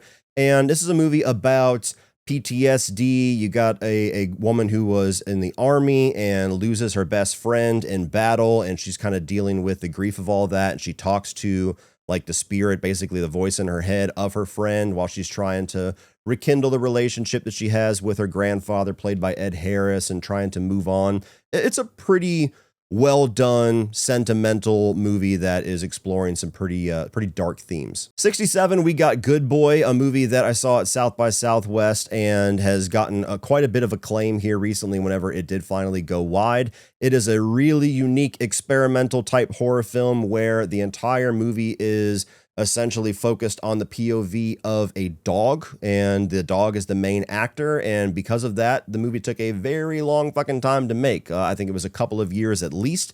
And so this is kind of like Jimmy and Stiggs, where the filmmaking and all the skills and the craft that went into making this movie and doing something so unique and such a labor of love that had to take an unbelievable amount of patience and dedication Totally respect the hell out of that. And it's a movie that's very effective at making you fall in love with this dog immediately and be all the more tense, not wanting any single bad thing to happen to this dog, no matter how eerie things start to get. And there are some genuinely creepy moments in it, but it is also one of those movies that I feel like would have been a really stellar, like 40-minute short at almost feature length. I think it's like an hour and 15 minutes long. It does overstay its welcome quite a bit for me. So a movie I appreciated more than I enjoyed. 66, we got Rental Family, and this is a movie that I have seen basically everybody else love way more than I did. I thought it was good. I thought it was solid, but for some reason, I just didn't connect with it the same way that a lot of other people did. You've got Brendan Fraser, who I love, and I'm totally here for his little career resurgence. I think it's well-deserved, and can't wait to see what he does next. He is playing this guy who is a struggling actor who starts to work for this firm in Japan that hires actors to play actual roles within a family. Like if they need a date for a funeral or something like that, he'll play the fiance. Or if they need somebody to, like a plot line in this movie, you got a woman who has a young girl where the father has been completely absent her entire life, and they want Brendan Fraser to play that absent father coming back into this girl's life to try to like encourage her to go into this prestigious school.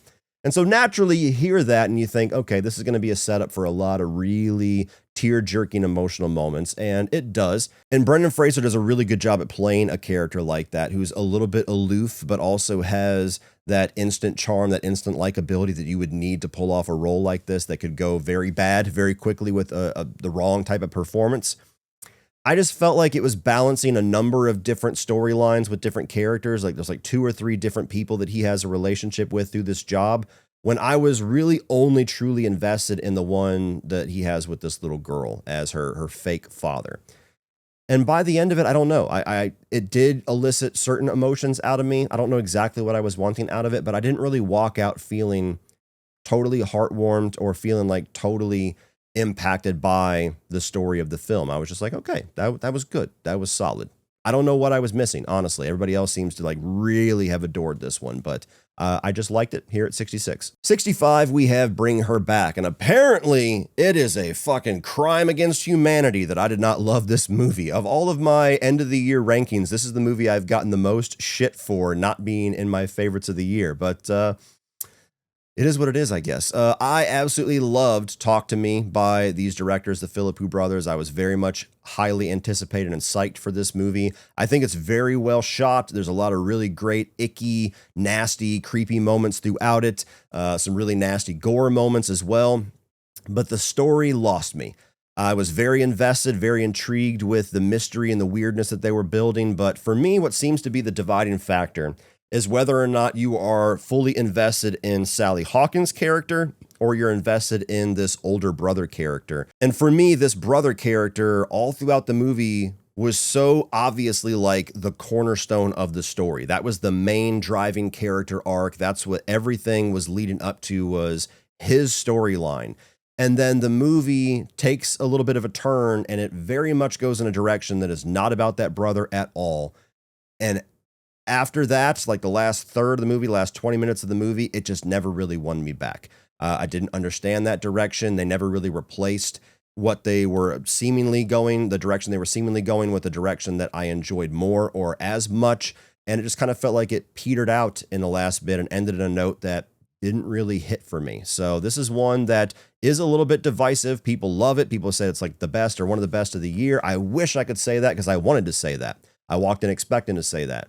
But the direction they decided to go in the third act just kind of soured me on the story, and I don't like it anywhere near as much as their first film. 64 is The Life of Chuck. This is a movie I actually got to have a cool experience with when I was in LA back in like May. I got to watch this at a theater in Los Angeles where you got Mike Flanagan and Tom Hiddleston and Chiwetel Ejiofor in person doing like Q&A afterwards. So that was really cool. This is a movie that I wish hit a little bit harder for me. It's like another version of Rental Family, where I know some people that were like bawling their eyes out about this movie and were so deeply affected by it. And it was just one of the most impactful stories they saw all year.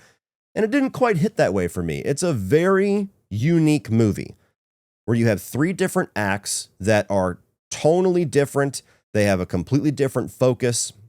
First act is like sci-fi end days type film. The middle act is like a musical dance number, and then the third act is like a coming of age story. It eventually all comes together by the end and makes sense why it is so scattered that way and kind of told out of chronological order in a way that I thought was profound. I thought it was an interesting, unique take on storytelling that apparently is the same way in the Stephen King novel. And Mike Flanagan is outstanding. I like everything this guy does, at least, and I do like this movie, but it just didn't really hit for me. I really liked the coming of age third act. I thought that was the thing that I was most entertained by. But when it ended and the credits started, I kind of found myself going, okay. As opposed to some people that I know that were like, oh my God, that was a fucking masterpiece. So a movie that I like, I would encourage you to check out, but just didn't hit me the same way that hit some other people I know. 63, we got Begonia. This is the latest Yorgos Lanthimos film. It was one of the secret screenings at Fantastic Fest, and I gotta be honest, I'm not really on the wavelength of Yorgos. I haven't really loved any of his films that I have seen, and Begonia, I would say, is probably the one that I have enjoyed the most so far, and it is what I would say is the most like accessible, the most, dare I say, mainstream, for whatever version of Yorgos mainstream we can have of any of his films. But while I found the performances to be good, and I thought the first half or so of the movie was pretty interesting and building some mystery and some tension, it kind of fell into a rut where it felt like the concept of having a kidnap type scenario drew on a little bit too long without a lot of new things being developed. And where it goes in the third act, some people thought it was just insane. To me, it was like, well, that seemed like the obvious place it was going from the moment the movie started. So I don't know. This is one that I liked, but I don't quite get the massive hype for it. Well made, but nowhere near my favorite of the year. 62, we got Apopheniacs, another film I saw at Fantastic Fest. I'm not sure if it's gone wide yet or not, but this is an interesting movie where it's taking a very over-the-top, like darkly comedic, horrifying spin on potential uses and dangers of AI technology. You've got this guy that develops this technology. It's like a cell phone app where he can take a picture of anybody and put their face into any video and make it look totally real and seamless. And it's almost like a anthology movie of these 2 or 3 different stories where an AI video that is faked just causes absolute chaos and devastation for certain people's lives. So like one, you got a guy where he takes a picture of this woman and puts her face into a porn video and sends it to her husband, which makes him think that she's having an affair. You've got one where he takes the face of a woman and puts it onto like this World Star video of this woman going on this racist rant to try to like destroy her reputation and have minorities coming after her thinking that she's like a bigot. And so what I loved about the movie is that type of thing, I have actually been terrified of potentially AI getting so good that is a real fear of something that we might have on the horizons. You know, especially for somebody like me where there is, I mean, maybe thousands of hours at this point of video of me and my voice, my likeness, my face, to where if you have a decent amount of technology, you can make me say and do whatever the fuck you want. And with the internet being the way that the internet is, a lot of people out there don't really do any kind of research. As long as they see it, like the headline believers, that's all it takes. If there was a video out there of you doing something that is so obviously fake, before you can disprove it, there's going to be a large portion of people that run with it that are going to have you guilty until proven innocent or guilty no matter what. And so I think the core concept of this movie is very effective, very terrifying. And although it's very over the top and almost borderline comedic, and even like the violence that happens in this, it's a very eye-opening type of storyline. Now, where the movie kind of falls a little bit short for me is that, like I said, it does have that anthology type vibe to it. And I don't really think the anthology piece of it really comes together by the end. It doesn't feel like there's this through line that kind of wraps it all back together. It feels a little bit inspired by like Quentin Tarantino style storytelling. It doesn't really have like that hook to wrap everything together, make it all feel like a cohesive story that a lot of his work does. So it feels a little too detached for my liking, but overall is a really solid movie that was almost like a realization of one of my bigger fears. 61, you've got Christie, one of the more talked about movies this year that nobody went to go see. So, you know, not to get into it a lot, Sydney Sweeney, there's been some things going on where a lot of people have chosen to absolutely just hate this woman. And this was like her big seemingly Oscar type of film this year, where she is playing Christy Martin, who was like one of the first big, huge superstars of women's boxing. And like a lot of other films that I was talking about earlier, on its surface, not really a storyline or an idea that appeals to me so much. I like Sydney Sweeney, but certainly not enough where I'm going to go like watch everything that she does. And so I watched this out of pure morbid curiosity long after the internet and Twitter used it as a punching bag and a sign that she, like, her career is over and she's box office poison and all this other stuff that really has nothing to do with the movie itself. And what I will say is that the first half of the film, pretty traditional sports type biopic that didn't do a whole lot for me. I thought her performance was good, and especially Ben Foster's performance is really good. But the second half of the film, which really isn't a sports movie at all, it's about the crazy shit that actually happened to Christy Martin in regard to her marriage and her psychotic husband, played by Ben Foster. That side of the movie is what does a lot of the heavy lifting. Like, that's what got it this high in the list, because that side of the movie is fucking wild. I didn't know anything about this woman, so I did not expect the movie to take that type of turn. And Ben Foster is just incredible at playing these absolute psychopaths, so he is very good at selling it. As is Sydney Sweeney. I think her performance is really good in this. So, you know, whatever. But yeah, if this is one that you like Christy Martin, or you know about the story, or if you passed on it thinking that it was like this absolutely awful film because of the internet's reputation for it, it's not. It's worth checking out. It's pretty surprising in the things that it does. Number 60, we got Black Phone 2, one of my bigger, more anticipated films of the year, and one of my bigger disappointments, while still being one that I liked. I love the first Black Phone. The year that came out, that was like my number 3 or number 4 favorite film of the year. And I was never really sold on the sequel direction as far as like following up that storyline. I didn't really feel like it merited continuing things. It was very much giving me like cash grab vibes. But I was never really sold on that movie needing a sequel. I was never really sold on a sequel even having the potential to be good, and not knowing like how exactly you're going to do this. Like, obviously there's a supernatural edge here, so the grabber can come back, but what are we doing? And then the trailer dropped, and I got a bunch of people DMing me and tagging me like, did you see the trailer? Holy shit, they're doing like the Freddy Krueger version of the grabber. And I was like, oh, I see the vision. I'm fucking in. And that side of the movie I loved. That side of the movie that was very overtly Nightmare on Elm Street, like borderline ripoff, we can call it that. I loved all of that because I'm so Freddy starved at this point. And I think Madeline McGraw is amazing. I like the way the movie's shot a lot, with like the Super 8 grain kind of being your visual cue that you're in the dream world. All that shit was really cool. But the story overall pretty much affirmed what my fears were, which is that the first film didn't really need a follow-up. And I don't think they found narratively a very good way to follow up that film.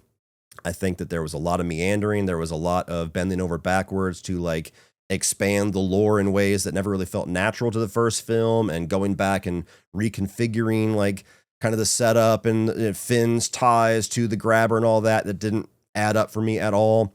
And even though there is some very gnarly and disturbing sequences here that are like these visions of the grabber's first couple of victims, there's not really any body count whatsoever with his Freddy Krueger like dream demon side, which I thought was a very odd choice. There's plenty of characters, even ones that are set up to be unlikable at this camp, that you could have had be some body count in the third act. But nonetheless, it was a movie that had a lot of moments that I loved, had a lot of things that I didn't like about it.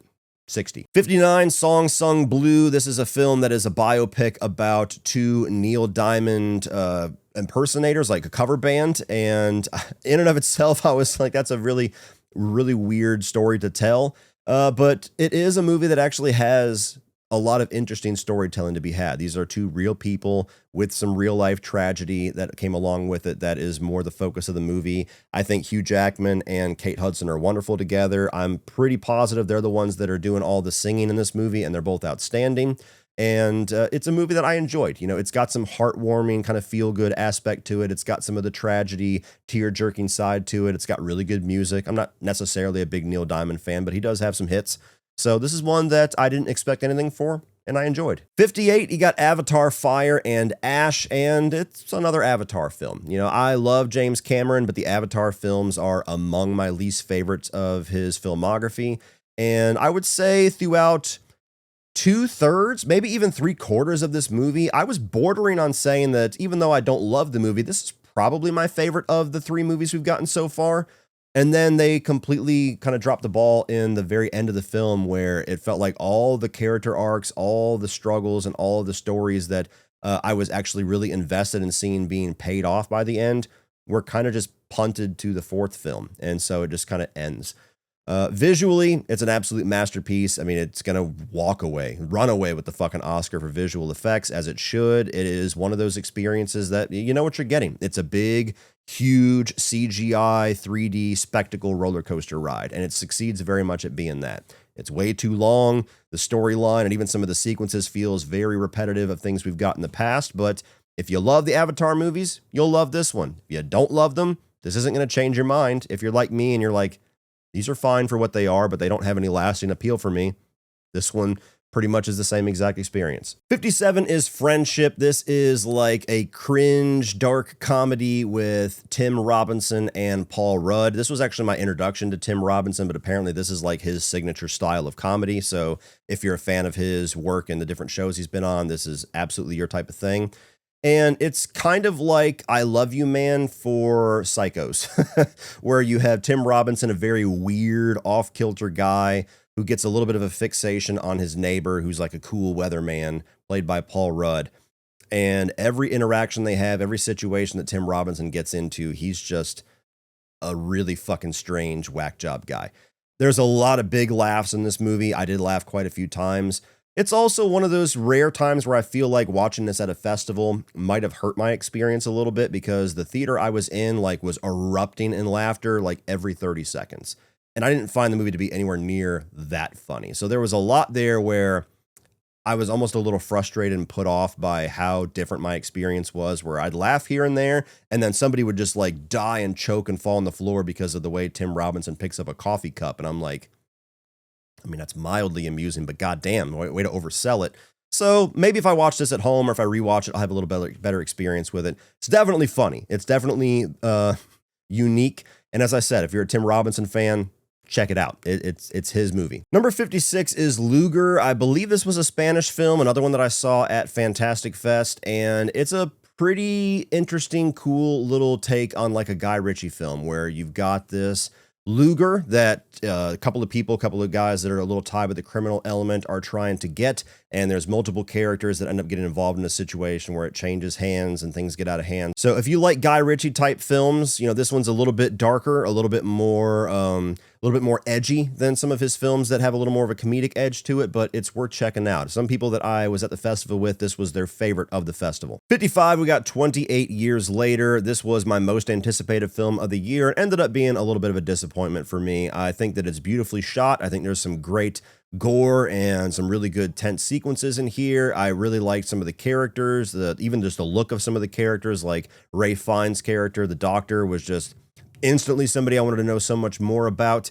But there's a lot of bizarre creative decisions in this one that make it feel tonally all over the place. The editing feels a little bit scattershot sometimes with some seemingly random things that they splice in. And if there was supposed to be some kind of thematic point to that, I missed it.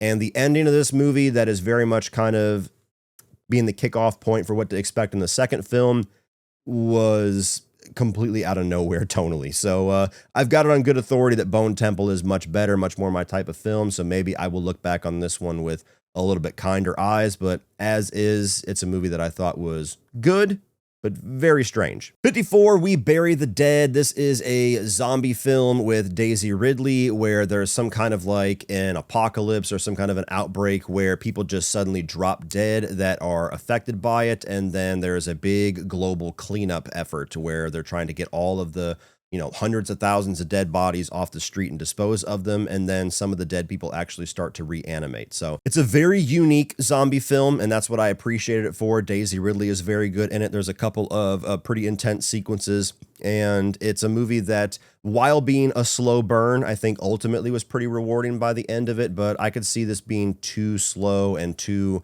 anti what most zombie films are for most people. So probably another love or hate type movie. 53, The Ugly Stepsister. This was one of the big favorites as far as foreign horror, especially this year. And this is a movie that was very much a victim of overhype for me, where I had a number of friends that saw this at a film festival and just came out losing their minds about it and really getting me to a level of expectation like this was going to be the nastiest, sickest thing I've ever saw. And it's not. It's still very good. It's very much in the vein of The Substance, where it's a movie about beauty standards and things like that. That's kind of pushed through the sieve of the Cinderella story. And there's some really nasty stuff that happens here, some really psychotic dedication to beauty standards, which was gnarly. And it is nasty. It is gross. But yeah, it's a movie that I watched. And while I liked it, I think my expectations made it to where I didn't walk away loving it when maybe I could have. 52 is Presence. This is another Soderbergh film this year. I much preferred this one to Black Bag. And this one is kind of an experimental take on the haunted house film, where the entire film is told through the POV of the entity that is doing the haunting. And while that is a concept that I think could have ran its course very quickly and overstayed its welcome, much like found footage films or something like that, I think they actually do a good job at getting a lot out of it. There's some really interesting character stuff going on here. You do get little slow build reveals at what exactly is going on, what is the danger, some things going on with the teenage girl and, some boys that she knows, and some drama going on with the parents. You don't really know what to expect. And ultimately, by the end, the note that it ends on is a pretty interesting little reveal. So this is one that I wasn't going nuts for by any means when I watched it, but it's one that, as I look back on the year, I appreciated a lot more in hindsight. 51, you got Ikatan Dara. I'm pretty sure this was an Indonesian film, and it's very much in the vein of like The Raid. In fact, I think somebody involved with the Raid movies was involved with this, not the director or anything like that, but it's a movie about this girl who is a very successful, very talented fighter, and her brother gets into some trouble with like some loan sharks, some mob types. And so it's about them banding together and warding off a whole bunch of people who are trying to kill them. So it's a movie where you just see a lot of ass kickery, a lot of violent, gory fights and hand-to-hand combat and weapon usage and stuff. There's a whole sequence where a guy's using like a rotary saw as a weapon.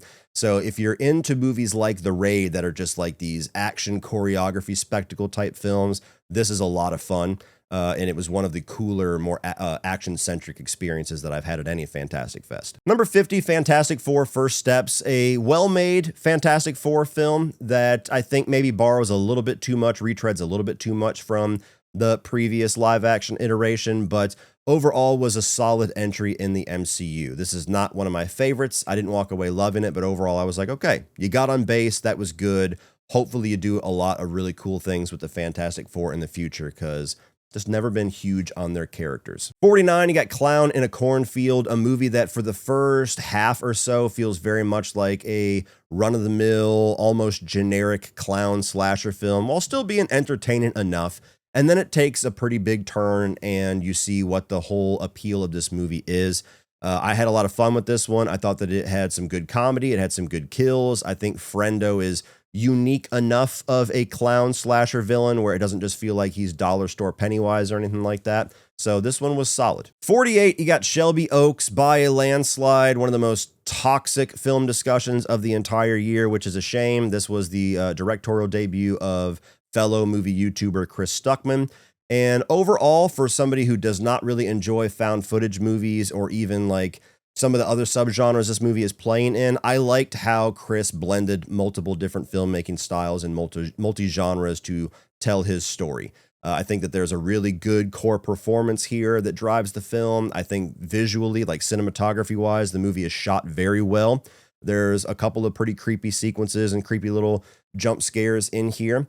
Overall, the writing is the big weakness. It does feel like it's a little too beholden to some of Chris's influences. It does go in some predictable directions. And I do wish for his directorial debut, it was a movie that made a little bit more of a statement of like what Chris's signature directing or storytelling style is going to be. I don't feel like it's a movie that really establishes that yet. But overall, I did enjoy Shelby Oaks. 47, Predator Killer of Killers, one of two Predator films we got this year by Dan Trachtenberg. And this one is an animated film that dropped on on Hulu. Not really a big animated guy, even less so an anime guy, and this is kind of like one of those animation styles that is heading in that more Japanese look direction.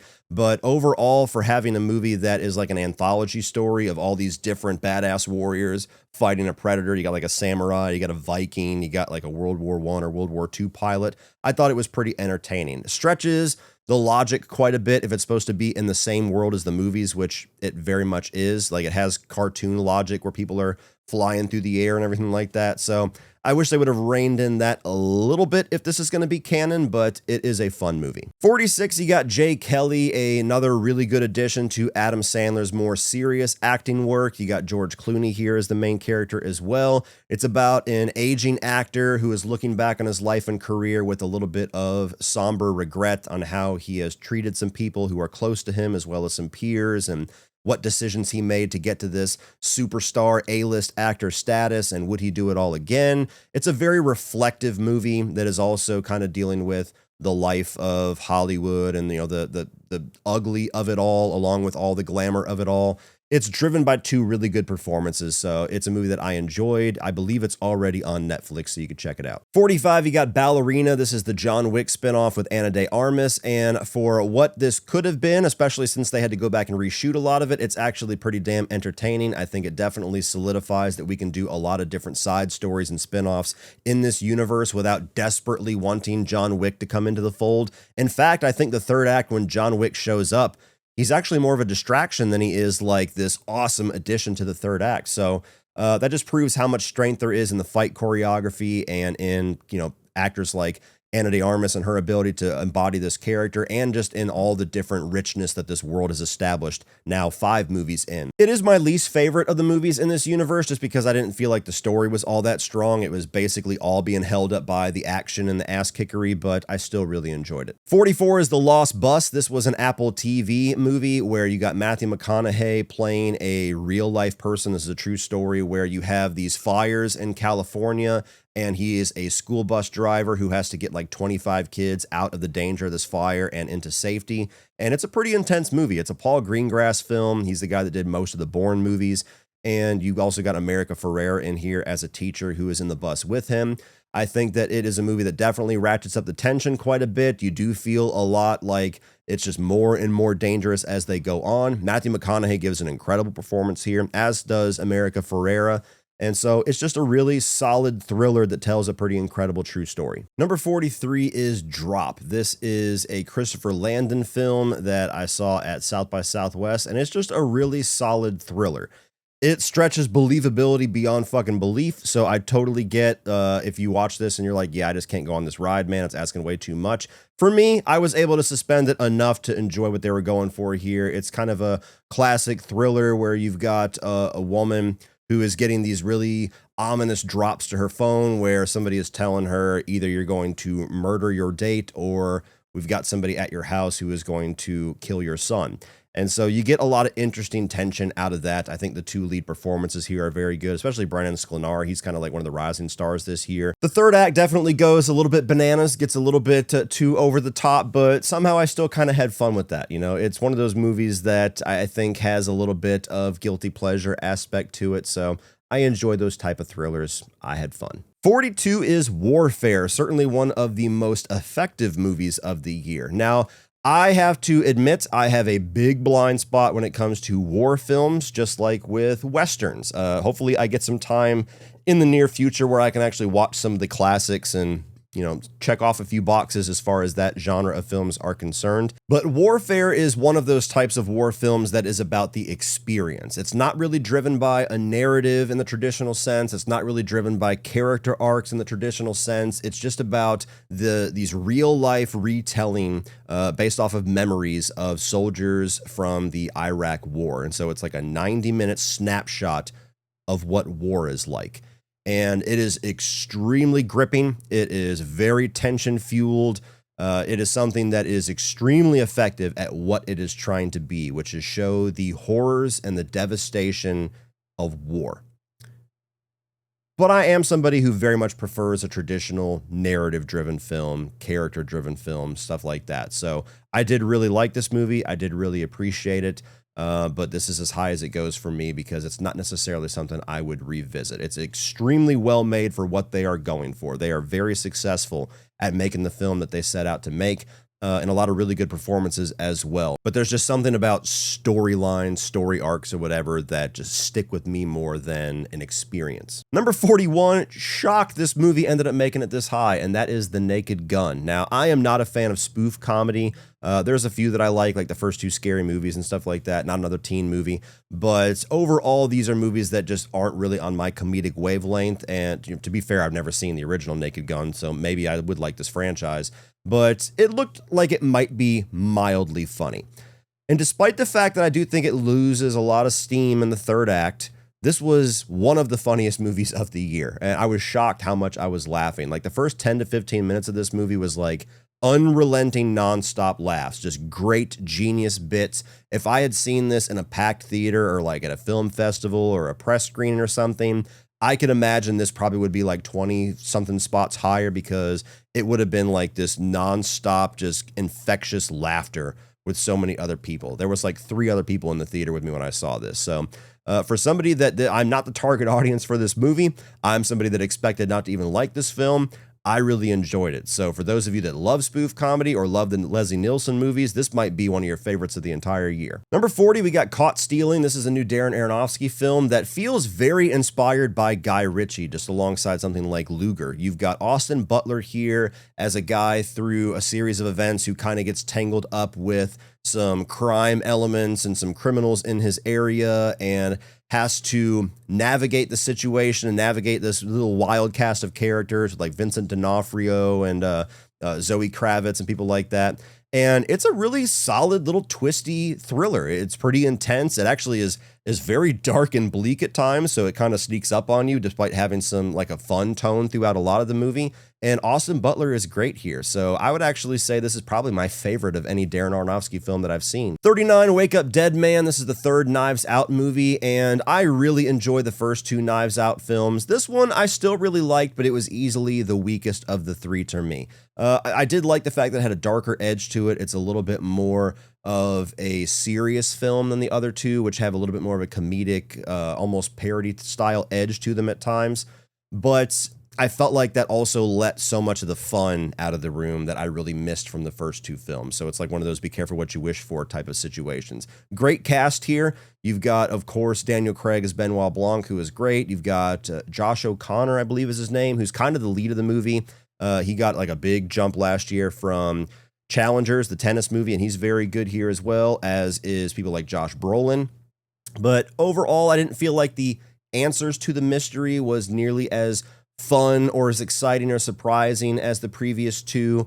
And even the cast of characters here, which to me is the absolute strength of this franchise, is the wild characters and all the different pretty much A-list actors that they're able to gather into this. I didn't feel like all of them are utilized nearly as good. There's a number of characters like Mila Kunis and a few others that feel like they almost don't even do anything in the movie. So I liked it. Maybe on revisit, if I go back through the trilogy, I'll be a little kinder to it. But on first watch, easily the one of this trilogy that I enjoyed the least. Number 38, we got Is This Thing On? This is the new Bradley Cooper film. Wasn't really on my radar until the last couple of weeks of the year. I really enjoyed his version of A Star Is Born. I honestly never watched it, but had no interest whatsoever in Maestro. That was one of the most blatant Oscar bait things that I had seen in quite a while. This feels like him coming much more back to what drove him to do something like A Star Is Born. It's much more of a human storyline that is very well done, but is not just so desperately shouting for awards consideration. You've got Will Arnett and Laura Dern here as a couple that is on the brink of divorce, and Will Arnett starts to try his hand at stand-up comedy as a way to kind of work through all of his complicated feelings of his marriage potentially being at its end. I wish that it was a little funnier. That is just a pet peeve of mine. Anytime a movie is surrounded around the world of stand-up comedy, I want it to be very funny, and very few of them ever seem to be. There is funny moments here, but that was the one weakness of the movie for me. Other than that, I thought it was a really well done look at marriage and divorce and the complicated feelings in many different directions that comes with that. Just a nice little look at human beings. So really good performance from Will Arnett as well. He's somebody who's usually kind of a goofy comedy guy, and he's really good with his dramatic stuff here. So I would say check it out, especially if you liked A Star is Born. It's much more that type of film from Bradley Cooper. Coming in at number 37 is Magazine Dreams. And this is actually number 151 as far as movies that I watched from 2025. It was like my last little slip in film before I capped off the year. And it's one that I definitely had some interest in. Didn't really want to go to the theater to see it. I wasn't in any hurry to see it. And I kind of forgot about it until I was scrolling, trying to find just one more movie to check out with some free time. And I will tell you, among a lot of other reasons, this is a movie that really shows what a shame it is that Jonathan Majors has gone the way of Jonathan Majors. This is a guy that showed that he was like a massive rising talent with things like the MCU and Creed 3. It was already writing on the wall. He was going to be one of the next big stars. And back then, when he was in a healthy spot in his career, there was already talk about this movie and how outstanding his performance is, and people are not ready to see it. And then the allegations and everything happen. And, I'm not going to comment one way or the other because I'm not educated at all on a lot of it. I know some things he was acquitted of, some things he was found guilty of. Regardless, it seems like his career is over, which is a massive shame because this performance is fucking incredible. This movie would have gotten him awards consideration. It would have catapulted him immediately, as if he wasn't already there, into being like the newest, biggest rising star in Hollywood. The movie is very dark, very bleak, very fucked up. It's kind of like Joker and Taxi Driver for the world of bodybuilding. And there's some things about that are very gripping about it and very intense about it. While also it felt like the movie to me was a little bit relentless with all of that. Like the amount of bad things that happened to this character that continue to push him down this road. It was like a little too much for me, but the biggest driving force here is Jonathan Majors' performance. And it's unlike anything you've ever seen him do. And it's a shame that it's all for naught. Yeah, I don't know what else to say. This is a movie that if you missed it and you had some curiosity about it, I definitely recommend you check it out. This should have been a movie that cemented his career and have a really fruitful career going forward, but that just wasn't in the cards for him, it looks like. But it is an outstanding performance that is haunting. Number 36, you got K-pop Demon Hunters, a movie that I actively avoided watching for the entirety of 2025 and just slipped in like a couple of days before Magazine Dreams. This is a movie that just absolutely catapulted like into superstardom out of nowhere on Netflix. And even then, my kids weren't really jumping on the bandwagon. And then my youngest daughter got a hold of this movie, and it became like her biggest obsession for the last quarter of the year, where she was just playing and singing the songs constantly. Every time I came downstairs, she was rewatching this movie. And I don't know, something about it, I was like, I don't think I'm going to like this. Like, I'm not into K-pop. I'm not into Japanese animation. I'm not into even just pop music. So this is not for me. And then I had an afternoon where I wanted to spend some time with her. And so I said, hey, you want me to watch K-pop Demon Hunters with you? And she was so excited, put it on. And it's a really good movie. Shame on me. That's yet another lesson. I get at least a couple of these a year where you shouldn't judge a book by its cover. Very good music. It's probably going to win the Oscar for Best Song. It's probably going to win the Oscar for Best Animated Feature. And as much as I love Zootopia 2, which we haven't talked about yet, I'm cool with it winning both of those. I think it was a really cool, interesting, little unique take on demons and demon hunters and everything, while also having kind of that pop star world around it. There's some really cool character arcs that go on, especially with the central character of the movie. So yeah, shame on me. I get it. I get the hype. K-pop Demon Hunters is pretty damn good. Coming in at 35, we got Summer of '69. This was a film that I saw at South by Southwest that very quietly released onto Hulu during the summer. And this, to me, what I loved about it so much was it felt like a throwback to like the late 90s, early 2000s sex comedies, which was like my formative years of comedy. That style of comedy doesn't work for everybody. Not everybody has the affinity for American Pie and Road Trip and things like that as I do, but I have missed these type of films. And I was really charmed by this one. You got a main character who's the very off-kilter, nerdy girl. She's got a massive crush on one of the more popular guys. And she hears through the grapevine that his favorite thing in the world is 69. And so it's almost like a risky business situation. She goes and she hires a stripper to be like her sex coach, to teach her how to do 69 so that she can woo and win over the popular guy. And they kind of form this little odd friendship. where it's coming of age movie. It's also like somebody who's on the bad side of life, kind of rediscovering her humanity. I thought it was genuinely funny at times and just raunchy enough while never really losing the heart of the movie. It's very risky business themed. It's even like a running joke in the movie.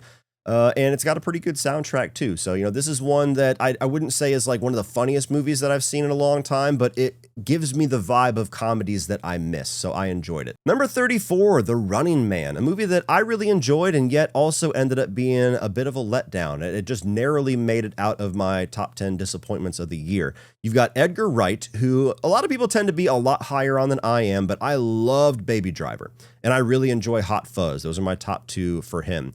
And his sensibilities, his style, leaning into The Running Man, to me was like an instant recipe for success. I like the Arnold Schwarzenegger movie, okay, but it is not one of my favorites. It would not take much for a Running Man remake or readaptation, whatever you want to call it, to instantly usurp that original adaptation for me.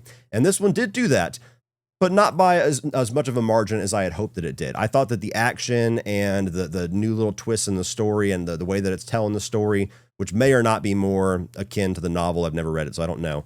But the different take it had on this story, I really enjoyed. I liked Glenn Powell in the lead. I really liked Josh Brolin as the villain. It just lost me in the third act. It really, all I had to do was land the plane, and this would have probably been in my top 15, but it really felt like the third act of the movie was easily the least interesting of the entire film. The ending was very silly and really stretched logic beyond fucking belief. And the biggest thing that was very odd to me is that this is the only Edgar Wright film that really doesn't feel like an Edgar Wright film. Like, his style is not really anywhere to be found in this. This is a very straightforward, more mainstream take. And I don't know if that was his own choice. I don't know if that was the studio saying, hey, don't make this one super weird, like make it very basic. But I don't think that helped the film. So I like this a lot more than most people seem to, but yeah, it did drop the ball a bit in the end. 33, Nobody 2. I absolutely loved the first Nobody. In fact, I think that might have been my number one movie the year that it came out. I really enjoyed that. I love Bob Odenkirk. I thought that was such a subversive movie for what you would expect from Bob Odenkirk.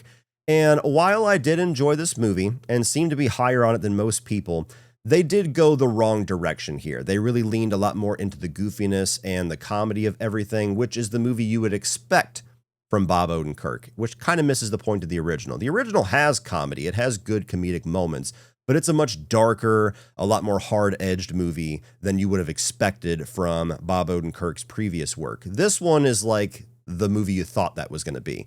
And there's still entertainment value to be had with that. It's still got some good action. It's still got some good laughs. The template of the original film, being on vacation, I think has some potential for fun along the way. I just wish it would have leaned harder, or at least just as much, into the more darker, serious edge the first film had, rather than going the comedic route, because I don't think that's the better film. Number 32 is Novocaine. This was one that I had a really good time with, that you have Jack Quaid, where his love interest is in trouble and he becomes the, unsuspecting hero. But the little twist here is that he's got a condition where he cannot feel pain. And so that's like his superpower. He's not like a super big guy or a strong guy or has any kind of like set of skills where he can kick ass. He can just endure a lot of fucked up things because he doesn't feel pain. And so I thought stylistically that brought a really interesting little twist to movies like this. Jack Quaid, I just love that guy. Everything that he does, I think he's amazing at it. And we got another movie of his that we're going to talk about here in a little bit that I loved even more. But yeah, overall, it wasn't a movie that by the end I thought completely stuck the landing in a way that made it like an instant favorite of the year. But I liked the twist and I liked Jack Quaid enough to where it was pretty high up on my list. Number 31, we have the one documentary that I saw this year that I wasn't even sure if I was actually going to try to watch this. And that is John Candy, I Like Me. This is on Amazon Prime. And I wasn't sure if I was going to have the strength to watch this because I knew it was going to be a tearjerker. I still have not even watched the Michael J. Fox documentary for the same reason. But by the end of the year, I wanted to throw a documentary on here for a change. And this is a very, very well done documentary. It is directed by Colin Hanks. And I think Ryan Reynolds was a pretty big producer in this as well. John Candy is one of those actors that was just taken way before his time.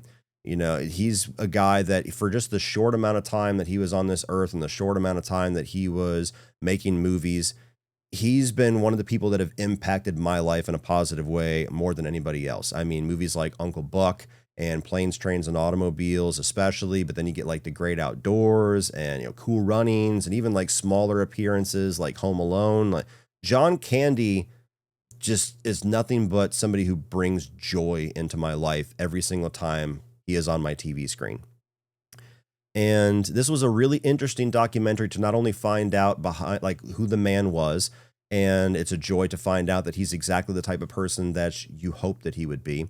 Sometimes people that seem like they bring the most joy are also some of the more darker souls out there, and that can be a little tragic and disappointing, but he was just one of those guys that by every account, almost to the point where Bill Murray was joking about it in the opening of the film, was just the nicest and sweetest, most caring guy you could ever think of. And that's who you want him to be. So that's one side of it that was really rewarding to watch the documentary for. But then it also gets into some of the reasons why he was a little bit tortured. Some of the things that come along with success and trying to keep success. Some of the very unfortunate demands of Hollywood at trying to make him remain the fat guy or be even more the fat guy, which obviously had devastating tolls on his health. And so it definitely has some sadder elements in there. I would say be prepared if you're a massive John Candy fan like me before you watch it, because it is a tearjerker, but it's a very well done documentary that really does establish how important that guy's legacy is. So I'm glad I watched it. Coming in at 30 is a movie that's kind of complicated. I feel like its placement's probably not going to age so well, but it's Mission Impossible: The Final Reckoning. This is a movie that I have such complicated feelings on. I think that it is either... No, I would say it's just one above the least successful in the franchise, only above Mission Impossible 2. While still being in a franchise where, including Mission Impossible 2, I like every single one of them. I think that the highs of this movie are some of the biggest highs of the year. The airplane stunt, the underwater sequence, some of the other smaller action sequences are incredible. I think certain elements of how they wrap up this story, potentially, maybe this won't be the last one, time will tell, are pretty satisfying as a closing point. And Tom Cruise and his performance and, him continuing just to embody this awesome, iconic character is great, as well as some of the side characters that we've all grown to know and love. It's also by far the messiest story, the most convoluted story of this entire franchise by a landslide. There are so many things that didn't need to be in here that feel like it's purposely trying to wrap back up to other movies that there's no reason to try to do that. There's like ties to past characters. It doesn't feel like there's any reason for them to try to do that. So it's overly long, it's overly stuffed, it's overly convoluted, and I understand why a lot of people were massively disappointed with it and weren't even a fan of it at all, despite how awesome the action is. It's one of the best theater experiences I had all year. So I don't know. It's very complicated. I feel like this movie has a potential swing of like 25 to 30 spots. So ask me next year. Maybe I won't be as kind to it. Maybe it'll be in the exact same spot. But for the action spectacle, the stunt spectacle, and the IMAX theater experience, doing a lot of the heavy lifting, it comes in at 30 for me. Number 29 is Primate, and this actually just released wide yesterday as of the recording of this video, so you guys can go check it out now. This was the opening film of Fantastic Fest back in September, and it's a pretty simple, straightforward animal attack horror film. But it's a fucking blast. Like, I'm somebody who doesn't necessarily have a large love for a number of those movies like Cujo. To me, this is the most fun that I've had with this type of film since Lake Placid. You've got this chimp who is basically like a member of this family where they teach it sign language and everything. He gets rabies and then starts murdering motherfuckers. And so it's a very simple, straightforward premise that's executed really well. The practical effects on not only the gore, but the actual chimp suit, it is a person in a suit, looks outstanding. It looks absolutely real. The level of gore and intensity in the kills is absolutely top notch, which this movie should have that. There's a really fun and cool Carpenter-inspired score.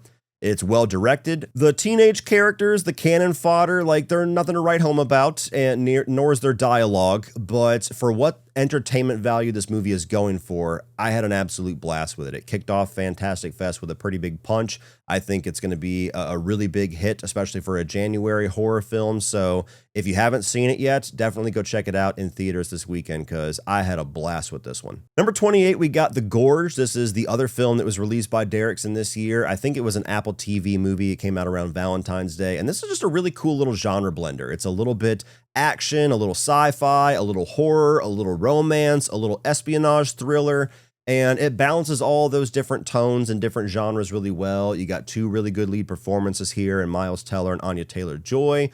Some of the creature design was pretty cool. Some of the more espionage answers and twists I thought were pretty predictable, but overall it's a movie that I really enjoyed as like a Valentine's Day, different type of experience. It's not like a chick flick or a love story in a traditional sense, and I could see myself rewatching this one quite a bit. I had a lot of fun with it. Number 27, you got Thunderbolts. I think this was easily the best effort from Marvel this year, and I didn't even expect anything from it. Like, I like these characters, but to me, it's like, okay, so Marvel's doing their version of Suicide Squad.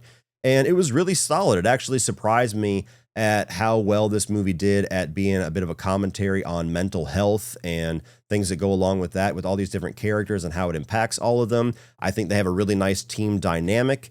It was a little bit weird with the marketing where it was Thunderbolts asterisk, and then after the movie came out, they changed it to the New Avengers asterisk. So I don't know what the ongoing title is, but that was also something I enjoyed by the end, where if Brave New World, despite how sloppy it was, did a good job at kind of starting to pull things together, despite how messy the post-Endgame MCU has been. This one completely aided in that and saying, oh, okay, I see. These are the New Avengers characters. I see the direction for the Avengers movie. I'm on board. I see where we're going now. Finally, fuck. The villain here was really good as well, played by Lewis Pullman. So yeah, this one was a solid one. It genuinely surprised me. Number 26, Silent Night, Deadly Night. Not a franchise that I'm a big fan of at all. I've ranked all the movies if you want to check that out, but Silent Night, Deadly Night would not have had to be very good to be my favorite of this franchise. And I was pretty surprised because the first half of it feels like a very traditional, maybe slightly gorier retake on the original film. And then they have some really cool, interesting twists and turns on the original formula and the original story that I really enjoyed. So this to me is like what you should do with a remake. Embrace the original, but go in a wildly different direction, and I dug it. Number 25, Guillermo del Toro's Frankenstein, a movie that I think is a lock for a lot of the production Oscars, whether it's costume design, production design. They did an incredible job. I think that all the performances here are really good, especially Jacob Elordi as the monster. I really liked his take. I thought he was very sympathetic and sad and tragic while also being pretty intimidating and terrifying. I really love just visually what Guillermo del Toro does. He's one of those visual filmmakers that even if you don't dig the story, you're going to love watching his movies. But this one has the added benefit of being a really good, classic, proven story. So this might be my favorite take on the Frankenstein lore, the Frankenstein classic story, and these characters. You know, there was a couple things that didn't completely come together for me. I wish there was a little bit more to the revenge side of the story, but it was a really well done movie that I didn't expect to be nearly as good on the story level as it actually was. So Guillermo del Toro at it again. Number 24 is It Ends. This is a supernatural horror thriller that I saw at South by Southwest that was briefly available on the Letterboxd rental app. I think yesterday might have been the last day that you could watch it, but it is getting acquired by either A24 or Neon. I think it's Neon, and getting distributed to a wide theatrical release at some point in the next couple of months. But this is a very simple story where you've got four characters. They're like 20-somethings, they're friends, and they're in this Jeep, I believe, going down this road in the woods, and they discover that the road is endless, and they're stuck in some kind of a loop, and they're trying to figure out how or if they can get out of it. And so it kind of becomes an exploration of resilience and how far you will go, at what point people give up. And I think they pulled a lot out of a very simple concept. I think there's genuinely some good tension in here and some good mystery, and overall like what the movie is talking about and the message it's giving for each of its characters and how they relate to it, I thought was pretty poignant and pretty well done. It was profound for such a simple story and a simple idea. So this one I enjoyed quite a bit. Keep your eye out for it. 23, Dangerous Animals. One of the bigger surprises. I am not a fan of the vast majority of shark movies, and this one is my favorite since maybe Deep Blue Sea. I really like the blend of serial killer thriller and shark horror movie. Jai Courtney chewing up the scenery is great, genuinely nail biting, and the moments where he's using sharks to take out his victims. And the final girl was pretty badass, so I had a great time with this one. 22, we got Zootopia 2. I loved the original. I have been sitting here wondering why it's taken them so long to do a sequel, and while I probably do prefer the first one by an edge, I think this one was pretty damn close to the quality of the first one. I liked the overall story here. I liked how they advanced the two main characters. I liked Ke Huy Quan's addition here as this snake and the storyline that comes along with all of that. It hits a lot of the same beats as the first film in a way that I enjoyed. It didn't feel like a retread in a bad way. And just like the first film, I got a lot of really solid laughs out of it. So as far as animated films, this one was my favorite of the year. Number 21, we got The Accountant 2, and this is just my type of film. I really enjoyed the first Accountant. I've been waiting while really doubting that they were ever actually going to make a sequel. I'm still kind of surprised that it was able to do that because it wasn't like a big financial hit, and I actually preferred this movie. I think that they really leaned a lot more into the comedy and the natural charisma and a lot of the chemistry between Ben Affleck and Jon Bernthal as brothers. And I think that brought a much more fun dynamic to this movie that I preferred. The action was really well done. I could have used more action. That was my main negative. There's a bit of a lull in the middle, and there's one sequence in a bar that felt like it was set up to be a great middle of the movie action sequence, but they sacrificed that for like a quick little sight gag.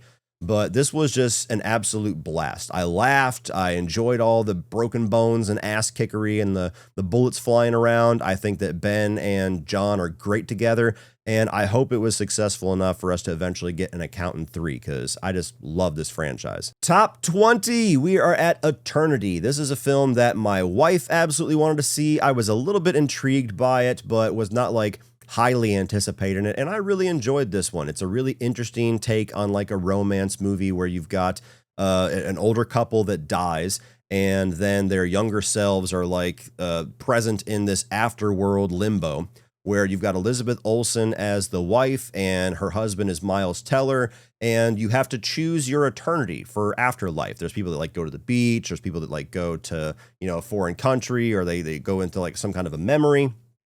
And she's in a situation where her first husband, who she met years before Miles Teller, and he died in the war like really early on in their marriage, has been waiting in this little limbo area for like 60 years to eventually reunite with her. So she has to decide which of her husbands she's going to spend eternity with.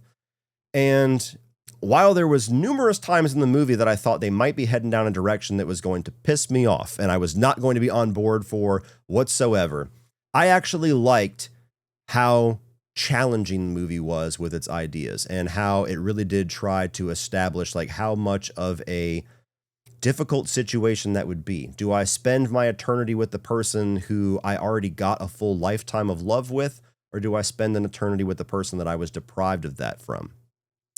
And it causes a lot of interesting questions. It's a very charming movie. The three leads have a lot of great chemistry with each other. There's some cute, funny moments in it. And ultimately where it ends solidified how much I enjoyed it. Like I said, a couple of times they could have lost me, and where they decided to go, I'm like, okay, that is the perfect way to end this. Good on you. Number 19, you've got Good Fortune, a really genuine surprise. I think this was directed, I don't know if he wrote it, but directed by Aziz Ansari.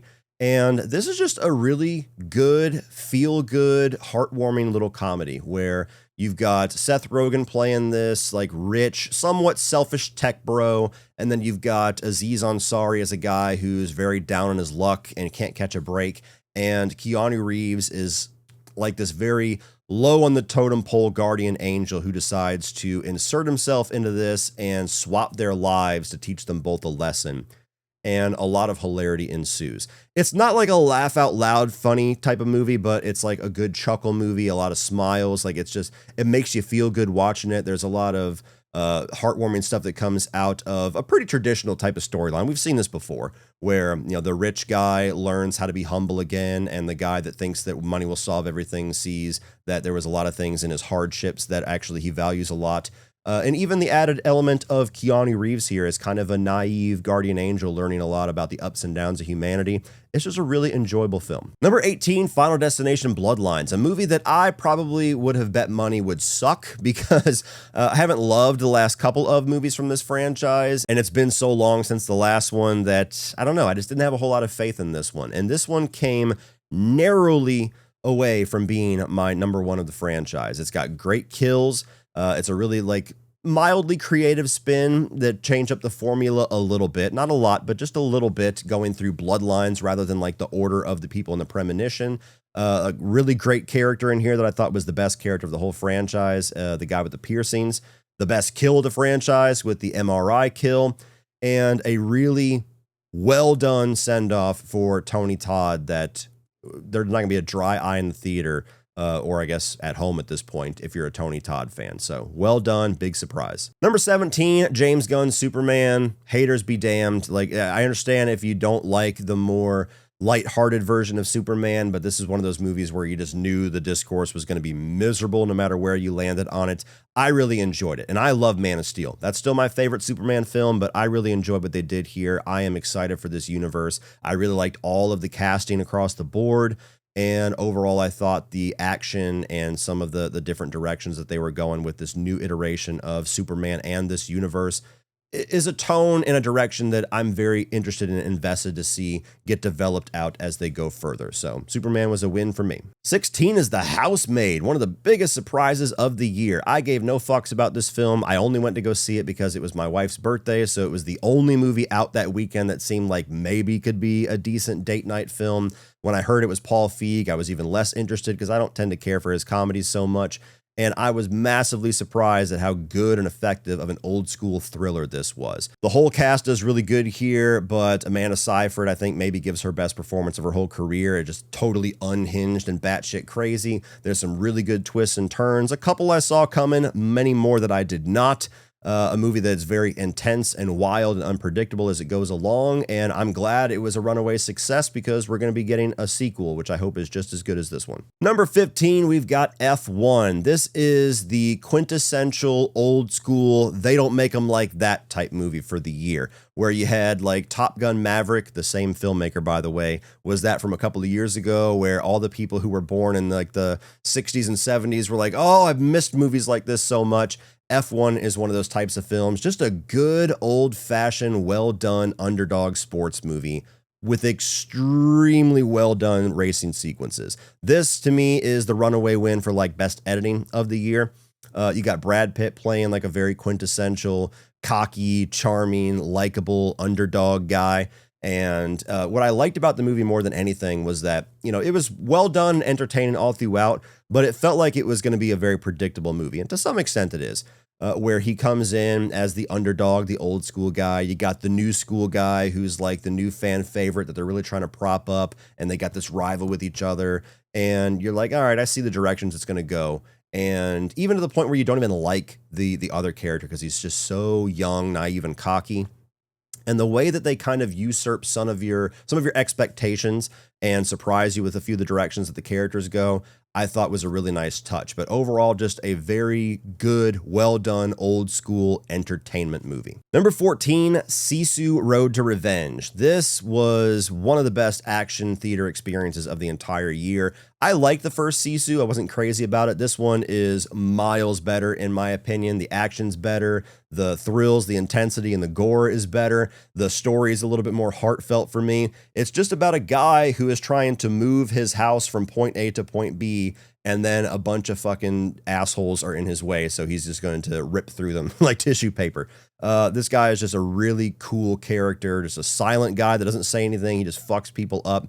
You've got Stephen Lang as the lead villain here, which is a great addition. If you like these types of action thrillers where it's just like one guy fucking up dozens of people, this is one of the most entertaining ones I've seen in a long time. Number 13 is The Plague, one of the most emotionally effective films of the entire year. It is like a coming-of-age drama body horror film that is exploring adolescent anxiety. You've got this quirky, kind of nerdy kid that goes off to a water polo camp, and there's already like a group of kids that horrifically bully this other kid on the team.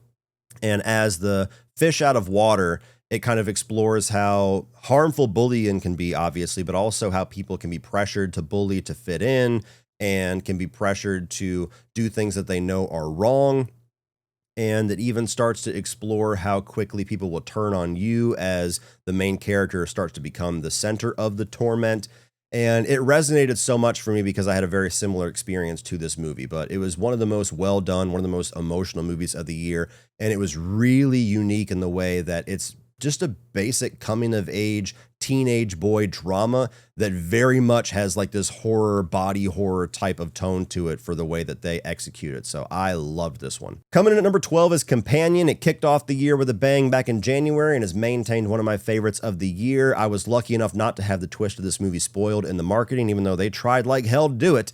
And I really loved Sophie Thatcher here. Another one where Jack Quaid is a huge standout. And this was just a blast. It's got a little bit of sci-fi, a little comedy, a little romance, a little bit of horror in there. It blends all of them really well. Had an awesome time with this one, had an even better time rewatching it at home. And then coming in at number 11, the movie that just narrowly escaped my top 10, which is one of the widespread favorites of the year and probably the lock for Best Picture, and that is One Battle After Another, the new Paul Thomas Anderson film.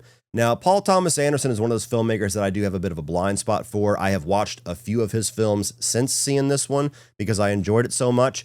And I just rewatched this one a couple of days ago on the plane ride home back from LA at the Critics' Choice Awards, where this won Best Picture and Best Director. And this is a movie that a lot of people who are even more well experienced with Paul Thomas Anderson are saying this is like his masterpiece. I guess we'll see how I feel about that when I watch all the rest of his films. But I really did enjoy this, and I didn't really have much excitement for it.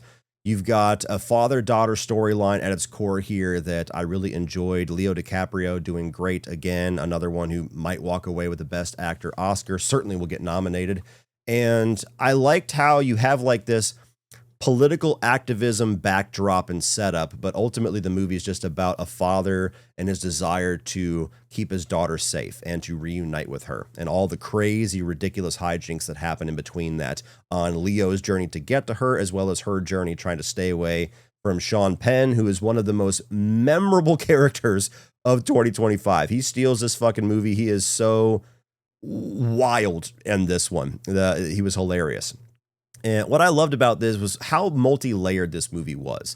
It's got a lot of different things it's exploring. It's got a lot of things that could be potentially uncomfortable for different people that it tries to attack from different angles, especially with the whole political angle that it takes. You got a lot of morally ambiguous characters in here, which sometimes can shoot the movie in its foot if there's nobody you can really latch on to, but they do a great job at making everybody likable or interesting in some way, even the villain of the movie.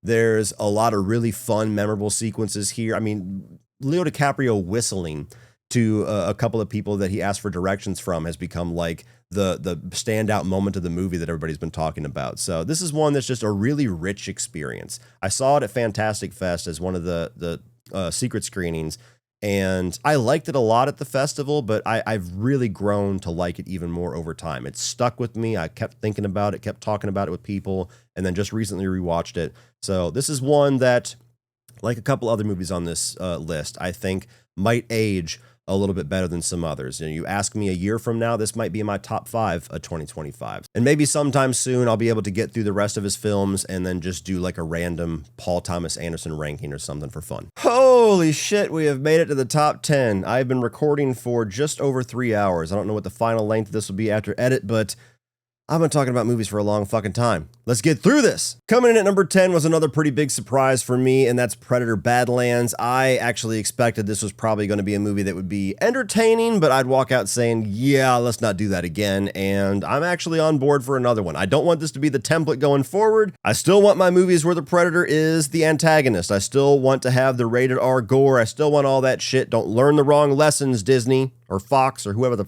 fuck you want to call yourselves. But Predator: Badlands was a badass experience in the theaters. I loved the action. I loved the video game influences especially. Really enjoyed Deck, the main character, the protagonist, who is the Predator. And for it being kind of a swap of the typical dynamic, it still had a lot of core elements to what I want a Predator film to be. So this one Had a blast with it. Number 9, The Long Walk, one of the most emotionally devastating movies of the year. It's got the darkness of Stephen King's horror novels with the coming-of-age charm and brotherhood of things like Stand By Me and Shawshank Redemption. You got a group of characters that you really like, really get invested in, and get all the more tense and devastated as they're taken out one by one on this horrific game. Really good performances along the way, and I've seen it a second time. It's just one of those movies that sticks with you the most from 2025. Number 8 is Together, another great addition to the body horror subgenre. This is wacky and weird, darkly comedic. You got 2 really great performances from Dave Franco and Alison Brie, who have great chemistry with each other, given that they are a real-life couple. It's got some of the best scares of the year, but it's also not afraid to be weird and wacky. Good luck, have fun, don't die. This is the new Gore Verbinski film. It's going to be going wide in a little less than a month, sometime in February. And this is the most genius satirical comedy that I have seen since Tropic Thunder. It is talking about AI, modern technology, people's dependency on it, our lack of sensitivity or desensitization, I should say, to the violence around us that has just become more commonplace.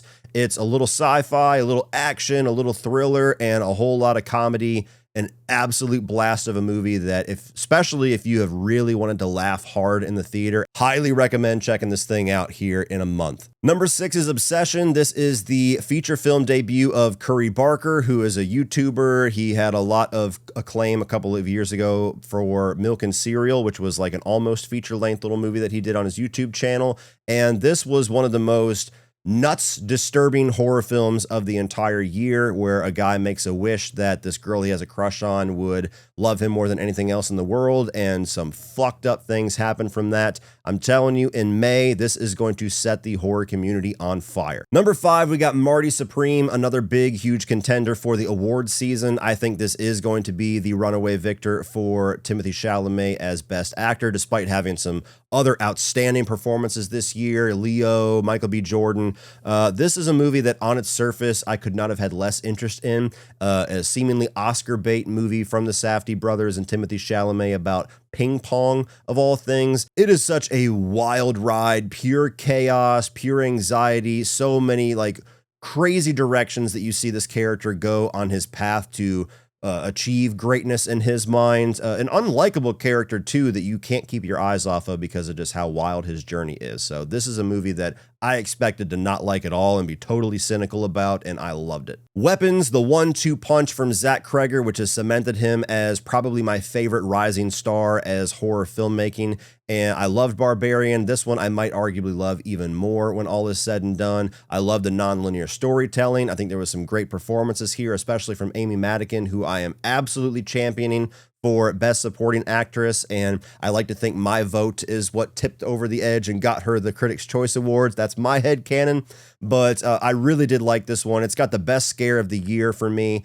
and it's really well shot as well. I like Zach Kreger's style. I like how he blends comedy with some really intense, sometimes fucked up stuff and imagery and really wild concepts. To me, this movie delivered on everything I wanted it to deliver on. I absolutely loved it. Number 3 is Roofman, the movie from last year that I could see myself rewatching the most. Genuine surprise. Looked like a cute, sweet, interesting enough type of film with probably a fun performance from Channing Tatum, but not only was it all of those things, but it really went in directions that was emotionally dramatic and resonant and even devastating to a certain degree that I did not expect. It really did sneak up on me. I think it's easily Channing Tatum's best performance. I think the movie and his performance have been severely overlooked this year. To me, this should be in the conversation for some awards, if nothing else, just for Channing. But I really enjoyed this one. I laughed, I choked up, I got my heartstrings pulled on, and I even got a little bit tense as things started to go in some seemingly not good directions in the third act. And it's one of those wild, true life stories that is truly stranger than fiction. Loved Roofman. Number 2 is my favorite horror film of the year and my favorite film that was released wide in 2025, and that is Ryan Coogler's Sinners. So for all intents and purposes, 2 years in a row, my favorite film of the year is a vampire film. We're eating good, baby. This is a movie that I really enjoyed in theaters.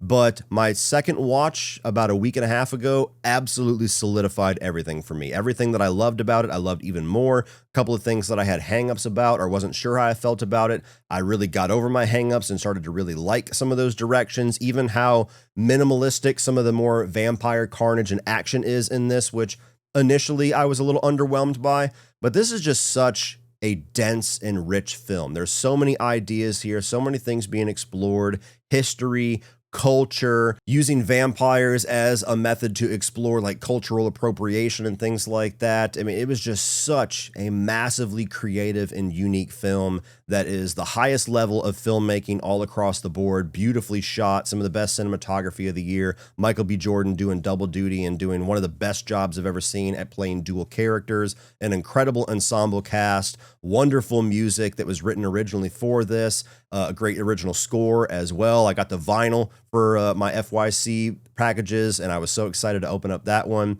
And a movie that I think is going to ultimately reward so many rewatches. So this is one that I think is deserving of every nomination that it gets. If I had my way, it would win pretty much all of them. I don't know if it's going to have a chance at getting Best Picture, but if we do end up walking away with some massive wins in the award season for this one, it's going to feel like it is so well deserved. And horror fans, it feels like we never really get those accolades that we deserve.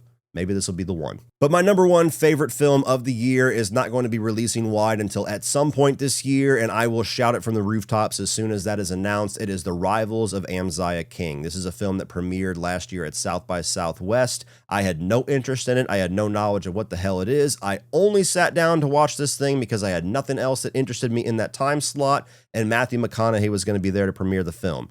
And this thing was a revelation. I really try not to be that guy that uses big hyperbolic buzzwords, but for my own personal taste and my own personal experience with this film, it is very likely when I get a chance to rewatch this at some point in 2026, this is instantly going to be one of my favorite films of all time. And it's very rare for me to say that for a movie so early in its life. It's a very hard film to describe. And that's kind of what I like about it. You got Matthew McConaughey, who's playing like this very simple redneck bluegrass player beekeeper. And this girl that he used to care for when she was a young child comes back into his life, and he starts to kind of take her under his wing and show her the ins and outs of his beekeeping industry, the honey producing industry. And the first act of the film is like a redneck comedy musical. The second act of the film is like a heist movie, and the third act of the film is like a revenge thriller. You've got Kurt Russell that comes into the fray at some point and steals Matthew McConaughey's bees, and that's kind of the main, kickoff point for the plot. But this is just such a wildly multi-layered film with so many different elements, so many different genres. It's got amazing performances. It's so thematically rich, especially from the lead actress, Angelina Lookingglass, her character. And this was her acting debut, and she's incredible here. It's got some of the biggest laughs of the year. It's got like the biggest gore scene of the year, and it's not even close to a horror film. It's got some of the biggest thrills. There's multiple points in the movie where it takes this huge turn, and you're like, it's such a wild tonal shift and a wild turn in the story where you almost feel like they might have destroyed the film. And both times that it does this, within 5 minutes, you're like, oh, fuck no, this is awesome. I'm totally on board. Let's go. This is one of those types of films that doesn't come around very often. This is like a once in a generation type movie. I don't expect it to be like this 4-quadrant movie that everybody loves. I'm sure by the time some of you see it, you're going to think that I wildly overhyped it and it's not really your thing, and that's totally fair. But this is the type of movie like Rudderless, like Mud, like The Peanut Butter Falcon, that's just this smaller, more intimate, more human story that I just connect with a lot. This is the type of film that like I hold really close to the chest, and then I recommend to everybody with every breath in my body for the rest of my life. So this is one that I just absolutely cannot wait to watch again. I cannot wait for it to go wide. I would expect they're going to position this for awards season, so it's probably going to be like a Q4 2026 movie. But as I said, I will let everybody know as soon as they start to drop that information. But of all the movies on this list, no matter how much I loved even my number 2 in Sinners, this is the one that I am most excited about, that I will remember 2025 for the most. Rivals of Amziah King, my number 1 movie of 2025. Well, that's it. We finally made it to the finish line, baby. Thank you guys so much for an awesome 2025. If you want to check out some more in-depth thoughts on any of these movies, I'll put my playlist of all the movies that I reviewed fully down here. I'm also going to put the playlist of all the rest of my end of the year rankings as well. Please like, share, hit the subscribe button so you don't miss everything in the future for 2026. And as always, remember, opinions are like assholes, but that doesn't mean you have to be.